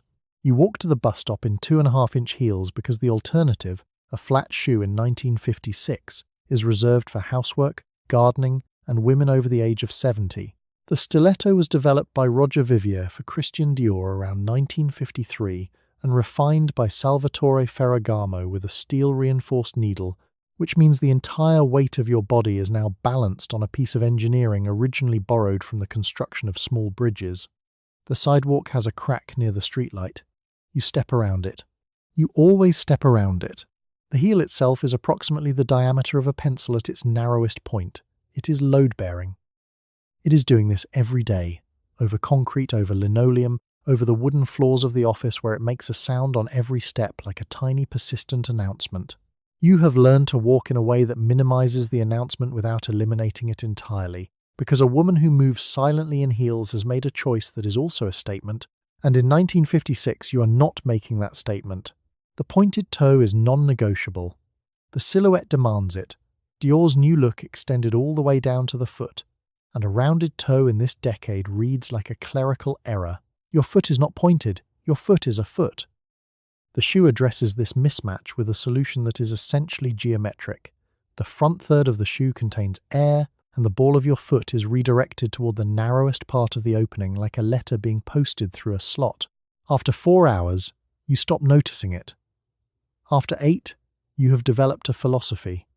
Margaret Ellison works the cosmetics counter at the downtown Sears and owns 7 pairs of heels. She keeps a cotton pad tucked behind her left heel on Thursdays specifically, which is the day the floor manager makes his rounds and she stands still for longer than her shoes prefer. She has told you this with the seriousness of someone passing on tactical intelligence. You nod. You are also doing this. You've been doing it since March. Now, The physical mathematics. 2.5 inches of heel redistributes your weight forward onto the ball of the foot, compresses the toes, and tilts the pelvis in a way that shortens your stride and increases the curve in your lower back. Orthopedic studies in later decades will have quite a lot to say about this. In 1956, the orthopedic community is losing the argument badly because the argument is not being conducted on orthopedic terms. The argument is being conducted in Vogue. Vogue is winning. The stiletto steel core is what makes the height possible. Earlier heels this thin would have snapped under body weight, which would have been a different kind of problem. Ferragamo's steel needle solved the structural issue with the confidence of someone who understood that once you've engineered the heel to survive, you no longer have to explain whether it should exist. The heel exists. You are wearing it. These are the facts. You reach the bus stop, you stand.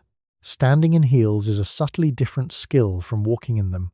Walking distributes the work, while standing concentrates it, and by the time the bus arrives, your calves have entered into a quiet negotiation with the rest of your body about next steps. You board carefully, because a stiletto heel and a metal bus step have a relationship that could be described as adversarial. The heel catches, you catch yourself. Nobody mentions it. The crack near the streetlight. You step around it on the way home too. You enter Halle Brothers department store, and the cosmetics counter is the first thing you encounter, which is not an accident. The counter is positioned to intercept every customer arriving from the parking lot, the elevators, or the front entrance. And it is staffed by women whose faces are full advertisements for the products behind them. The lighting is brighter here than in any other part of the store. The mirrors are tilted forward by 1 degree, which is enough to make every customer look slightly thinner from the chest up. You stop. You always stop. Margaret Ellison is working the Revlon side today. Alert, lipsticked, and reliably composed. She's wearing Fire and Ice on her lips, the shade that landed on the cover of Harper's Bazaar in 1952 and prompted the most discussed magazine advertisement of the decade. The ad asked you 23 questions to determine if you were the kind of woman who could wear it. Questions like, have you ever danced with your shoes off? And do you sometimes feel that other women resent you? You answered yes to most of them. You answered yes to all of them. Margaret uncaps a tester and draws a short line on the back of your wrist before you've said a single word.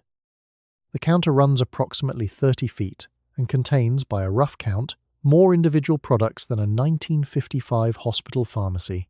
There are cold creams, night creams, clarifying creams, and a cream described only as corrective, which is not explained further. Pond's cold cream has its own designated section, which makes sense given that Pond spent approximately $4 million a year on advertising in the early 1950s, which is, in modern terms, the media footprint of a pharmaceutical company launching a new antidepressant, except the product is a jar of cold cream and the condition it treats is having a face. The jar radiates quiet authority. You pick it up. The foundation selection is organized by shade, and the shades run from ivory to natural beige and stop. This is the full range. The counter does not discuss this. Margaret does not discuss this. The mirror doesn't either, but the mirror is tilted, so the mirror has already had its say. Now, the mascara. It comes in a small flat cake, black or brown, pressed solid into a pan roughly the size of a coat button. You wet the accompanying brush and work it against the cake until you get something usable. At home, you'd do this with saliva because the sink is 4 steps away and you're already running late. Here, Margaret offers you a small cup of water and a brush and watches you apply it, which is a strange intimacy to share with a stranger before noon. The cake formulation holds the colour flat and dense. It is basically a Prismacolor watercolour pan, except you put it on your eyelids and the activation fluid is you. The powder comes next. Then the rouge, applied with a brush that costs more than your stockings. Margaret sets the brush angle and tilts your chin without asking, the way a dentist tilts the chair. She's been doing this for 4 years. The gesture is practiced and not unkind, but it is also not a question. Margaret's actual work is not the selling. It's the assessment. You arrive with a face, and Margaret has opinions about it. Too sallow, too pink, fine lines developing at the corners which can be addressed. The address is the product behind Margaret's left shoulder, and the product is $3.75, and you're already holding it. The Maidenform ad in this month's Ladies' Home Journal shows a woman conducting an orchestra in her bra. The bra is the point. The orchestra is optional. Here at the counter, the product is always the point. What you arrived with is optional. You leave with a bag. The bag has a ribbon handle and tissue paper inside, because the tissue paper is part of the product. The lipstick is already in your coat pocket, the compact, the mirror, the wax and pigment circle of it. You'll reapply after lunch. You'll reapply after coffee. You'll reapply after every meal until the tube is down to a rim of colour you excavate with a bobby pin, because throwing it away before it's finished is a specific kind of failure. Margaret watches you go and uncaps the next tester before you've reached the elevator. You have an appointment with Mrs. Halloran in the Foundations Department of May Company on the 3rd floor. Mrs. Halloran is a corset fitter, which is a job title that will not exist in 20 years, but in 1956 is a recognised profession with a small back office and a measuring tape worn around the neck. You stand in a fitting room with the curtain drawn. Mrs. Halloran writes down 3 numbers on a card. The numbers determine which bra you can buy. The numbers also determine which bra she will sell you. The numbers she's looking for are 36, 24 and 36. Bust, waist, hips, in that order. The magazines have been running these numbers for years, on pageant coverage, on pattern envelopes, on figure analysis columns that explain, with great patience, why your current measurements are not these measurements.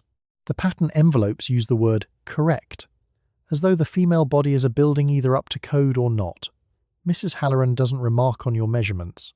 She makes a small sound that could mean anything. She reaches for a box on the shelf without looking at it, because she already knows which box it is. The measuring tape goes back around her neck like a stethoscope after a diagnosis. Inside the box is not a bra, exactly. It's a bullet bra, sharp, conical, and aggressively load-bearing, with stitched cups that come to a defined point in a way that suggests someone once looked at a bra and thought, not aggressive enough. The cup seams are concentric circles of stitching that reinforce the shape regardless of what's inside them. The bra has a strong opinion about your silhouette, and it is going to share it with everyone in the room, including the people in the next room. You put it on. It is extremely committed. Below the bra is the other matter. Industry surveys from the early 1950s estimate roughly 90% of American women over the age of 14 wear a girdle regularly. 90%. That is not a fashion trend, that is a consensus. Playtex sells its latex girdles in sealed vacuum tubes. The tube cracks open like an oversized aspirin bottle, and the latex inside has been compressed into a shape that is not quite the shape of a hip. The girdle emerges under some protest. On a cold morning in an unheated bedroom, you put it on before the latex has reached anything approaching room temperature. The latex notes this: it does not care. By 1955, Playtex is doing $40 million a year in sales. The packaging is part of the argument. The compression is visible before the garment leaves the shelf. You don't have to imagine it, the tube shows you. Mrs. Halloran has a stack of them in varying degrees of aggressive. The combined effect, bullet bra, girdle, crinoline petticoats catching static against the latex surface, is a silhouette that takes approximately 20 minutes to assemble and cannot be fully abandoned until you're home again. The crinoline rustles against your legs as you walk. The girdle warms, slowly, to something like your body temperature. The petticoat catches. You learn to walk in a way that minimizes the catch. You learn this the second week. The first week you just accept the rustling. Mrs. Halloran hands you back the card with the 3 numbers and folds the curtain aside to indicate you're done. She has said 9 words during the entire appointment, none of them about your body. This is the professionalism. The card has the numbers. The numbers have been delivered. You carry them with you into the rest of the store the way you'd carry a prescription, not quite sure what they mean for you specifically, but fairly sure they're binding. You collect the mail at 3 in the afternoon and the Ladies' Home Journal has arrived, which is the September issue and which weighs slightly more than the gas bill. The circulation is 4.5 million households and you are one of them. The magazine contains 4 feature articles, 16 advertisements for foundation garments, a diet plan involving cottage cheese and pineapple rings, 2 cake recipes, and a column on how to keep your husband interested. The cottage cheese page has been dog-eared by the editor. You sit down on the couch. The advertisements arrive before the articles. This is by design. Pond's Cold Cream has a full-page spread. A woman with skin like a lamp from the inside, looking calm, dewy, and quietly grateful, holding a jar with the reverence of someone handling a relic. Pond spends $4 million a year to make sure you see that face. You see it in the Journal, in McCall's, in Good Housekeeping, in the Sunday Supplement, on the bus. The face is always the same temperature of white, calm, pore-free. The jar costs 79 cents and the advertising costs $4 million a year, and that math is doing something. The diet plan runs 2 pages and references the Metropolitan Life table, which the magazine presents as medical authority the way you might cite the Surgeon General or the Bible. A woman named Gloria, your neighbour, the one with the immaculate hydrangeas, drops by around 4 and sits across from you at the kitchen table. She opens the magazine without asking. She turns directly to the diet page, the way you turn directly to the weather. Gloria has been doing the cottage cheese and pineapple diet since July, she says, and she has lost 4 pounds, and she is considering asking her doctor about the new tablets. The new tablets are Dexedrine. Her doctor calls them appetite suppressants. Gloria is getting an early start. The maiden form advertisement is on page 43. A woman in a bra conducts a symphony orchestra in front of a full audience. The headline reads, "I dreamed I led the orchestra in my maiden form bra." This campaign will run continuously from 1949 through 1969. 20 years of women doing impressive things in their underwear in front of crowds that do not comment. The audience in the illustration looks engaged, not startled, engaged. This is the correct response. You flip past the Revlon page, Fire and Ice, the coral red that Charles Revson launched in 1952, with a quiz asking women whether they deserved it. The quiz had questions like, have you ever wanted to wear an ankle bracelet? Are you more exciting than you seem? It was designed to be answered yes. You answered yes. Most women answered yes. The lipstick was in the next aisle, in a clear plastic stand under a sign that said new. The final feature article is about achieving the figure. It references 362 4363 times, cites a nutritionist from a hospital in New Jersey, and includes a sidebar titled, Your Waist, How Close Are You? You do not do the sidebar. The sidebar has a dotted line where you write your measurement. The dotted line is waiting. You close the magazine on the dotted line and leave it on the coffee table. Gloria has already torn out the cottage cheese page and folded it into her cardigan pocket. She does this with the efficiency of someone who has been doing this for years. She has been doing this for years. You read the advice column on page 63 and the letter is signed Anxious in Akron. Anxious has gained 8 pounds since her wedding 3 years ago, and her husband has begun to notice. The columnist's reply is 2 paragraphs long. It recommends the Metropolitan Life chart, a sensible reduction in evening starches, a daily walk of 14 blocks if weather permits, and a conversation with your physician about appropriate medical assistance, which is the magazine's preferred phrasing for amphetamines. The column does not mention the husband. The column has never mentioned the husband. You make a physician appointment for the following Tuesday. The doctor is a pleasant man with a diploma on the wall and a pamphlet rack near the door. You tell him about the 8 pounds. He nods in the way doctors nod, not agreeing with you, just confirming you are speaking words. He writes a prescription for Dexedrine. The whole appointment takes 11 minutes. You pick up the prescription on the way home, and by Wednesday morning you are not particularly hungry, and your heart is moving faster than usual, and the kitchen feels very bright and very manageable. This is standard care. Amphetamines have been prescribed for weight loss since the 1930s. Your doctor does not call this an amphetamine. He calls it a diet aid. The bottle, small, amber, and reassuringly labelled, says take one with breakfast. You take one with breakfast. Back on page 63, Anxious in Akron has a problem with starches. You have a problem with the chart folded into your wallet. The one your doctor handed you at your last physical. The same chart the column just recommended. The same one Gloria mentioned last week over the back fence while holding a glass of water like it was a prop in a documentary about self-discipline. The chart does not know your name. It knows your height and your coffin, and it has placed a number between them. A woman named Doris, she lives 2 streets over, brings a covered dish to every church function, and always arrives with her eyebrows freshly penciled in at a precise sympathetic angle. Told you she lost 11 pounds in 6 weeks on Dexedrine and a grapefruit every morning. She said this while eating exactly 3 crackers. She seemed cheerful in the specific way of someone who hasn't slept properly in a month but has decided that's fine. The crackers disappeared one at a time, each departure noted and accepted. There is also TOPS, which stands for Take Off Pounds Sensibly, founded in Milwaukee in 1948 by a woman named Esther Manns. It predates Weight Watchers by 15 years. The meetings are on Thursday evenings in church basements. You weigh in. Someone records your number in a ledger. The ledger does not comment. It doesn't have to. Gaylord Hauser, in 1951, published a book called Look Younger, Live Longer, which sat at the top of the New York Times bestseller list in 1951 and recommends brewer's yeast, wheat germ, and blackstrap molasses as the foundational foods of a beautiful life. Blackstrap molasses is exactly what it sounds like: dark, aggressively flavored, non-negotiable. Hauser calls these wonder foods. You look at the jar of blackstrap molasses on your counter. It does not look like wonder. It looks like something that would be used to preserve a fence post. You finish the column, fold the magazine closed, and set it next to the lamp where it will wait for you tomorrow. The doctor's prescription is in your purse. The Metropolitan Life chart is in your wallet. Anxious in Akron has her 14 blocks and her reduced starches and her conversation with a physician. And somewhere in Akron she is already walking.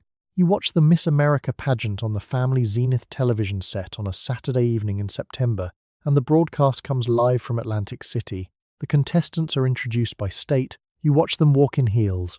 You watch them smile within a narrow band of acceptable expressions. They are also, by formal rule until 1950, and by informal practice for several decades after, all of them white. The first black contestant will not compete until 1970. You do not know that yet. You only know that the swimsuit competition is about to begin. The measurements are announced as the women cross the stage. 36, 24, 36. The numbers are read with the same seriousness that weather reports are read, as though they describe a natural condition of the atmosphere rather than a very specific set of requirements someone decided to impose. The woman on your television is smiling. The smile is also a requirement. Bert Parks introduces the next contestant, Miss Indiana, age 21, soprano. She crosses the stage and the announcer reads her measurements over the public address system, the same way the announcer at a county fair reads the weight of a prize calf. 36, 24, 36. She smiles. The smile is also scored. The talent segment is 6 minutes long. Miss Indiana sings Indian Love Call. She holds the high note for 11 seconds. The judges write something on the small paper cards in front of them. Yolande Betbeze wins in 1951. She is from Mobile, Alabama, and she has an operatic soprano voice and, as it turns out, opinions. Catalina Swimwear sponsors the pageant and expects the winner to pose in their suits for promotional materials. Miss Betbeze declines. She does not wish to be photographed in a swimsuit. She has won a scholarship competition, she says, not signed a modelling contract. Catalina responds to this interpretation of events by withdrawing their sponsorship and founding an entirely separate pageant, Miss USA, 1952, where the swimsuit portion is not optional and the winner does not get opinions. This is the origin story of two different pageants. One woman said no. The no had consequences. Meanwhile, Bert Parks is on your television, and a woman in a one-piece suit is walking a runway in heels while 30 million people watch from living rooms exactly like yours. The camera holds the shot for a long time. Nobody says anything about the 30 million people. The camera just holds. Margaret Gorman, the 1921 winner, stood on the same boardwalk, wearing a much smaller silhouette, 302532, according to the press photograph in the archive. By the time Yolande Betbeze walks the stage in 1951, the target proportions have migrated meaningfully toward 362436. Bert Parks, on your zenith, reads the new numbers without commenting on the old ones. The numbers move. The direction of movement is always the same. A woman named Janet, neighbor of your aunt's in Collingswood, New Jersey, close enough to Atlantic City to have attended in person twice, watches from a folding chair along the boardwalk each September. She brings a thermos of coffee, a lap blanket, and a small folded notebook nobody has ever asked about. She stands when the contestants pass. She has a daughter who is 8 years old and wants to know which one wins before the end. Janet doesn't tell her. She doesn't want to ruin it. The daughter watches the smile competition and decides she needs to practice hers in the mirror. She is 8. She already has opinions about her nose. The broadcast does not cover what happens after the crown. It does not cover the Catalina suit, or the appearance schedule, or the year of public obligations for which Miss America is compensated less than most summer internships. It covers the crown going on, It covers the walk. It covers the tears, which are expected and are part of the scoring, atmospherically. You finish your coffee. The winner is from somewhere in the Midwest. She measures correctly. She smiles correctly. She walks off the stage and into a year that the broadcast has made look like a fairy tale, and that the year itself will clarify considerably. The zenith hums. You turn it off. The tube takes a moment to go dark, as televisions do, one last bright point in the centre, then nothing. It knows how to make an exit. You see the maiden form advertisement in the back pages of McCall's, and the woman in the photograph is conducting a symphony orchestra while wearing only her bra above the waist.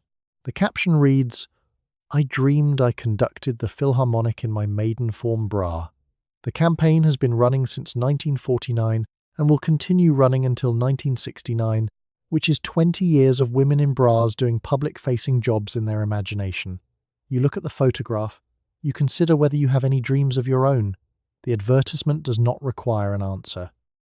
The dreams change from year to year, conducting, fencing, winning a court case, shopping in Paris, but the bra stays the same. The logic is consistent.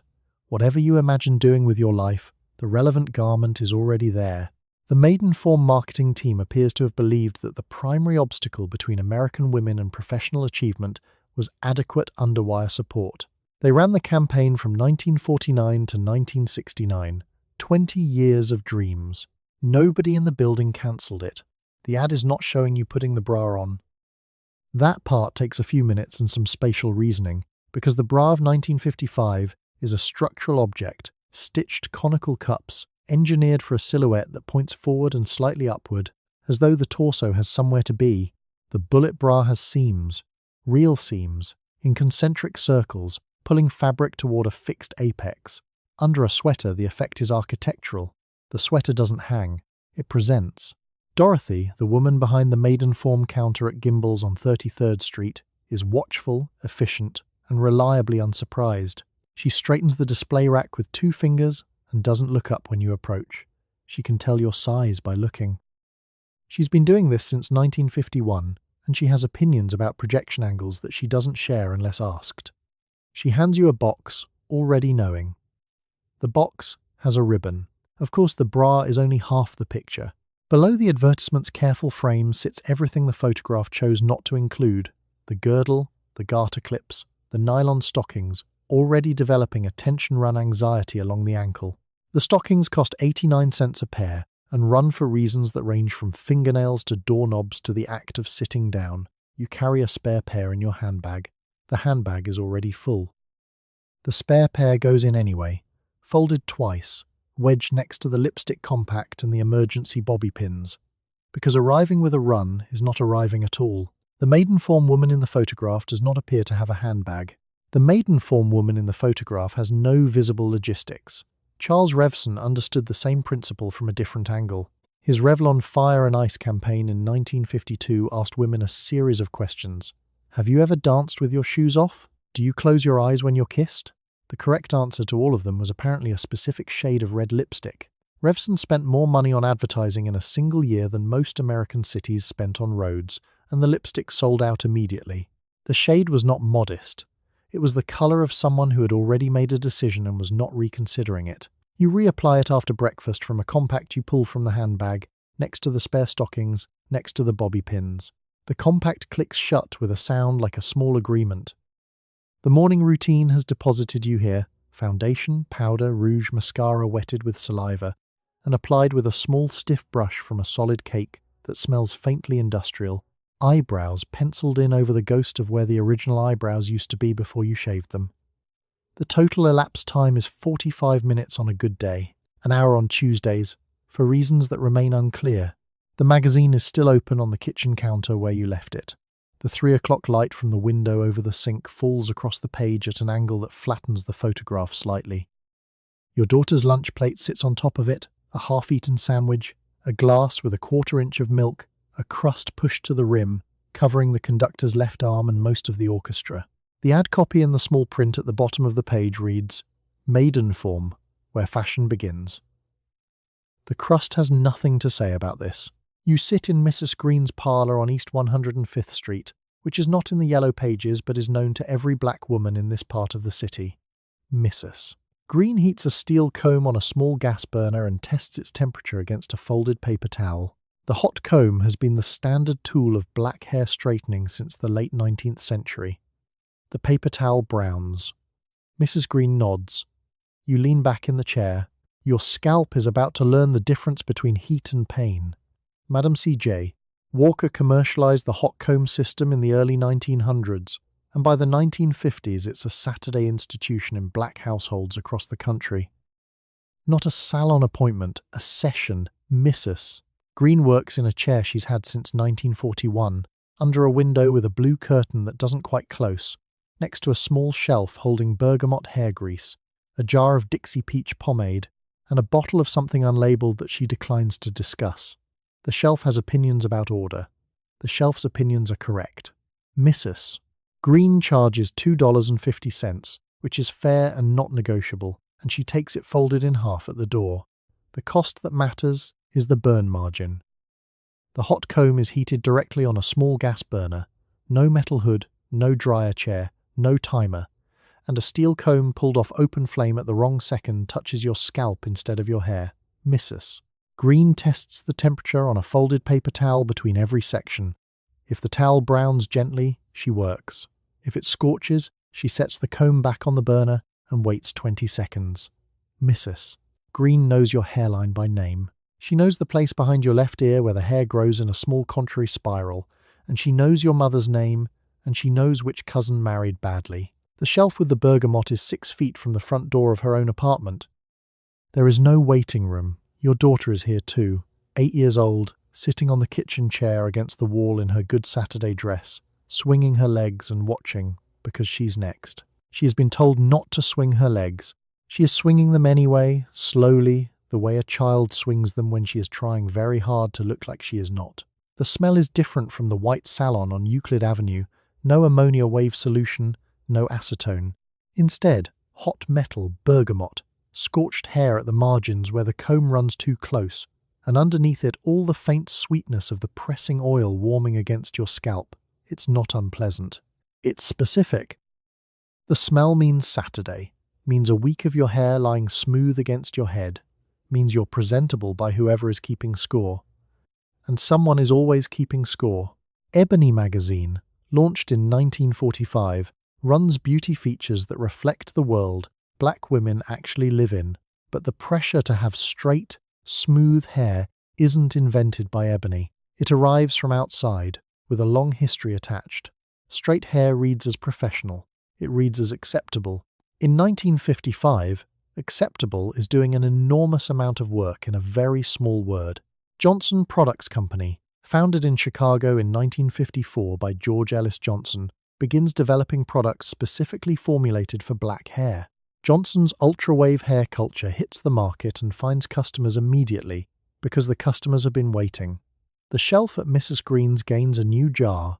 The new jar fits right in. Miss America, meanwhile, doesn't wait.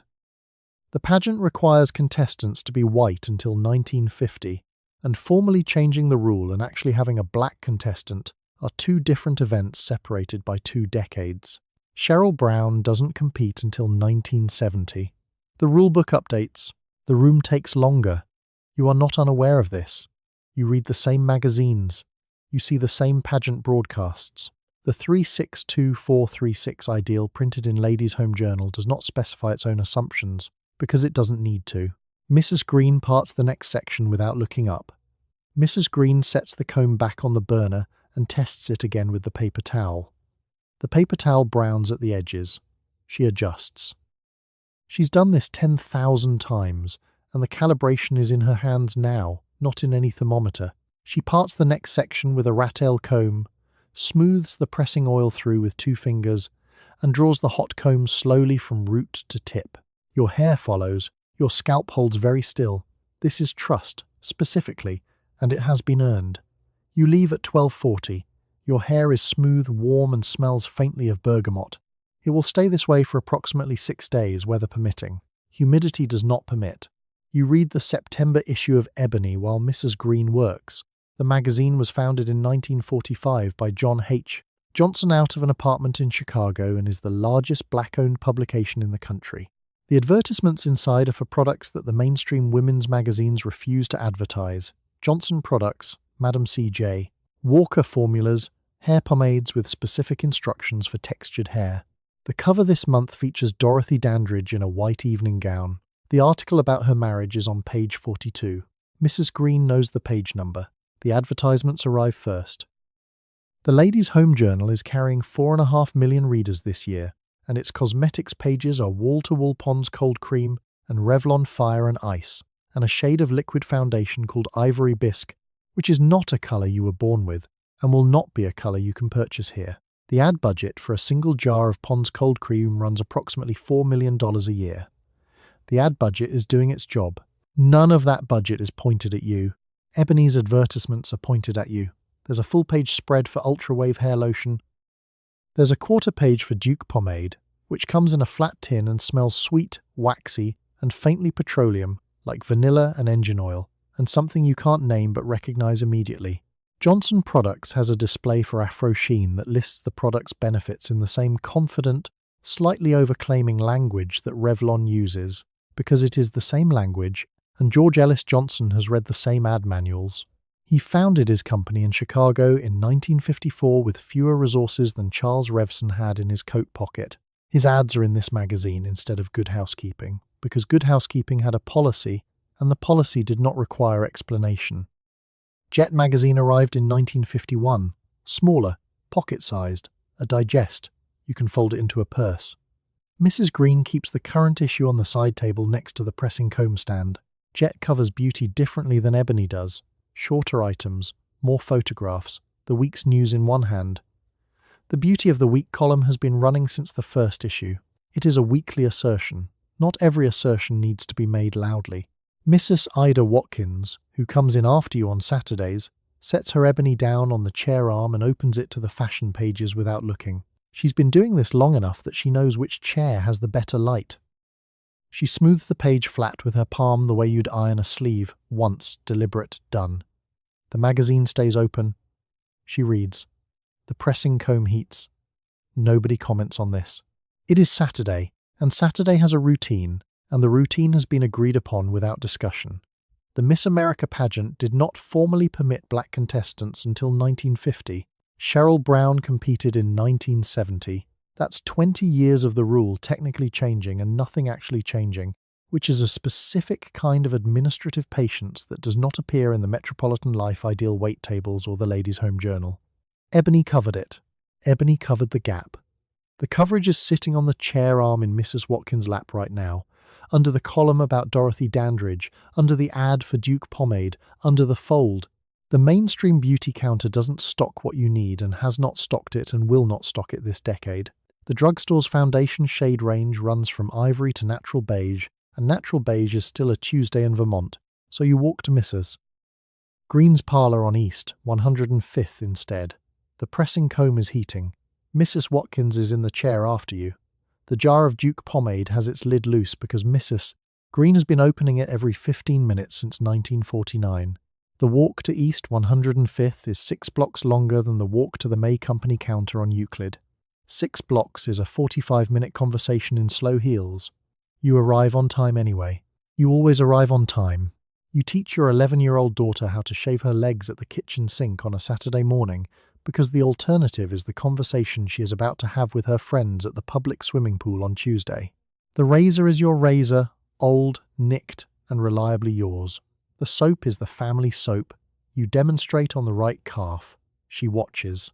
Mira Komorowski, conducting surveys for the University of Chicago, has just found that working-class mothers and middle-class mothers teach this lesson at almost identical ages. You hand her the razor, you step back. The lesson doesn't come with a manual. It doesn't come from a doctor. It comes from you on a Saturday, because your mother came to you the same way, on a Saturday, at roughly the same age, in roughly the same kitchen. Body hair removal is a respectability prerequisite in 1955, and nobody has written that down anywhere. It simply arrives in the curriculum, between learning to set the table and learning to say nothing when your father changes the radio station. Nair also exists.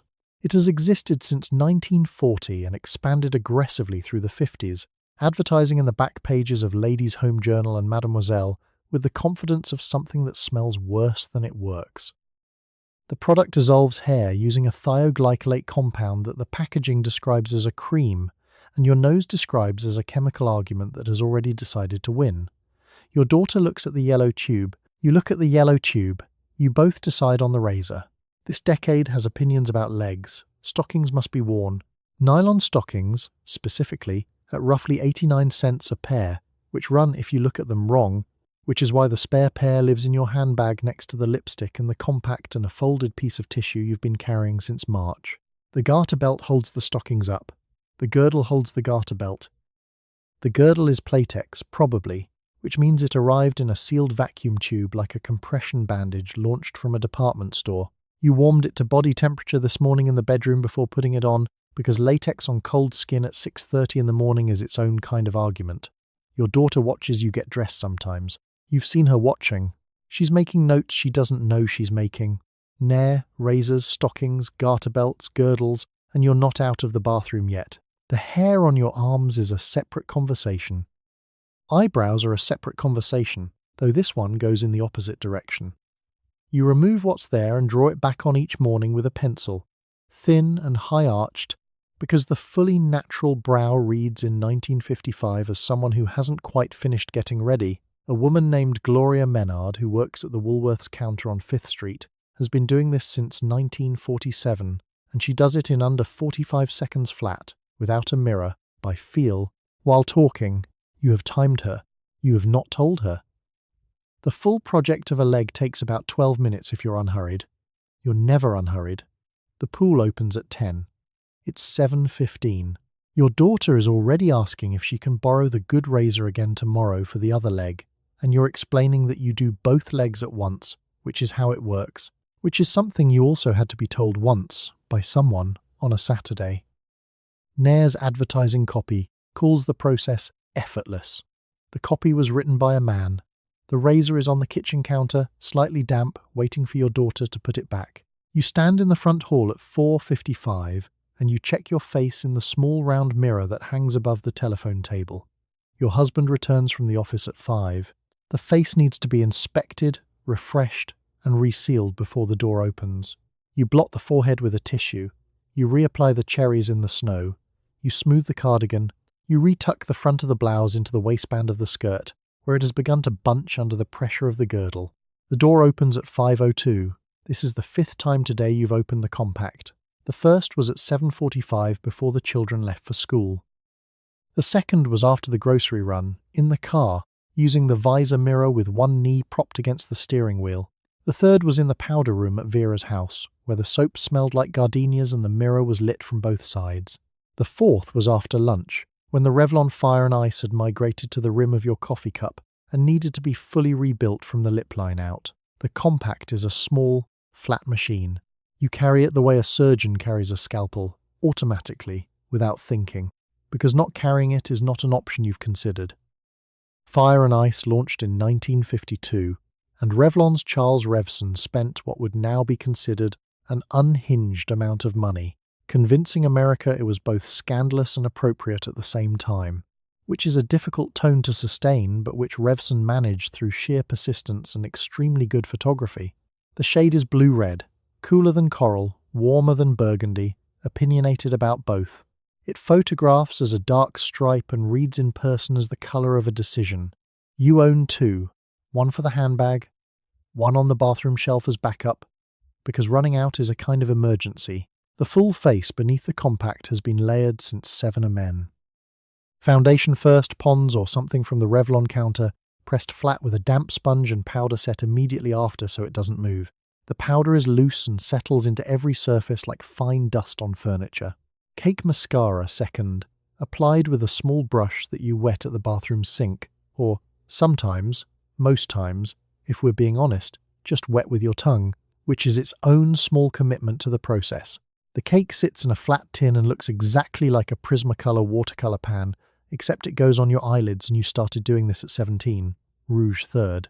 Blended carefully toward the hairline so the cheekbones read as architecture rather than blush. Then the brows, penciled back into their thin, high arc, because the actual brows were shaved off during the morning routine and have contributed nothing to today's proceedings. Marjorie Fenn, your neighbour 3 houses down, does her brows with such precision that her husband once told her she looked sophisticated, which she repeated to 3 people at bridge. The pencil she uses is a specific shade called Soft Brunette from a company that has since merged with 2 other companies and disappeared entirely. She keeps a spare in the junk drawer in the kitchen, next to the bread ties and the unidentified key.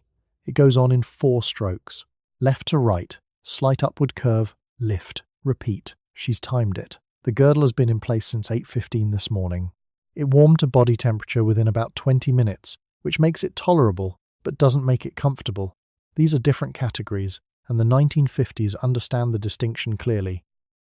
The industry survey that circulated that year estimates 90% of American women over 14 are wearing one, which means the girdle is not a choice so much as a shared operating condition, like traffic. The Playtex tube it arrived in is on the top shelf of the closet now, still holding its cylindrical shape. The tube cracked open like an oversized aspirin bottle. The girdle came out slowly, under protest.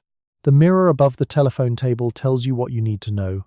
The hair is holding, the powder has not shifted, the lipstick is present and correct.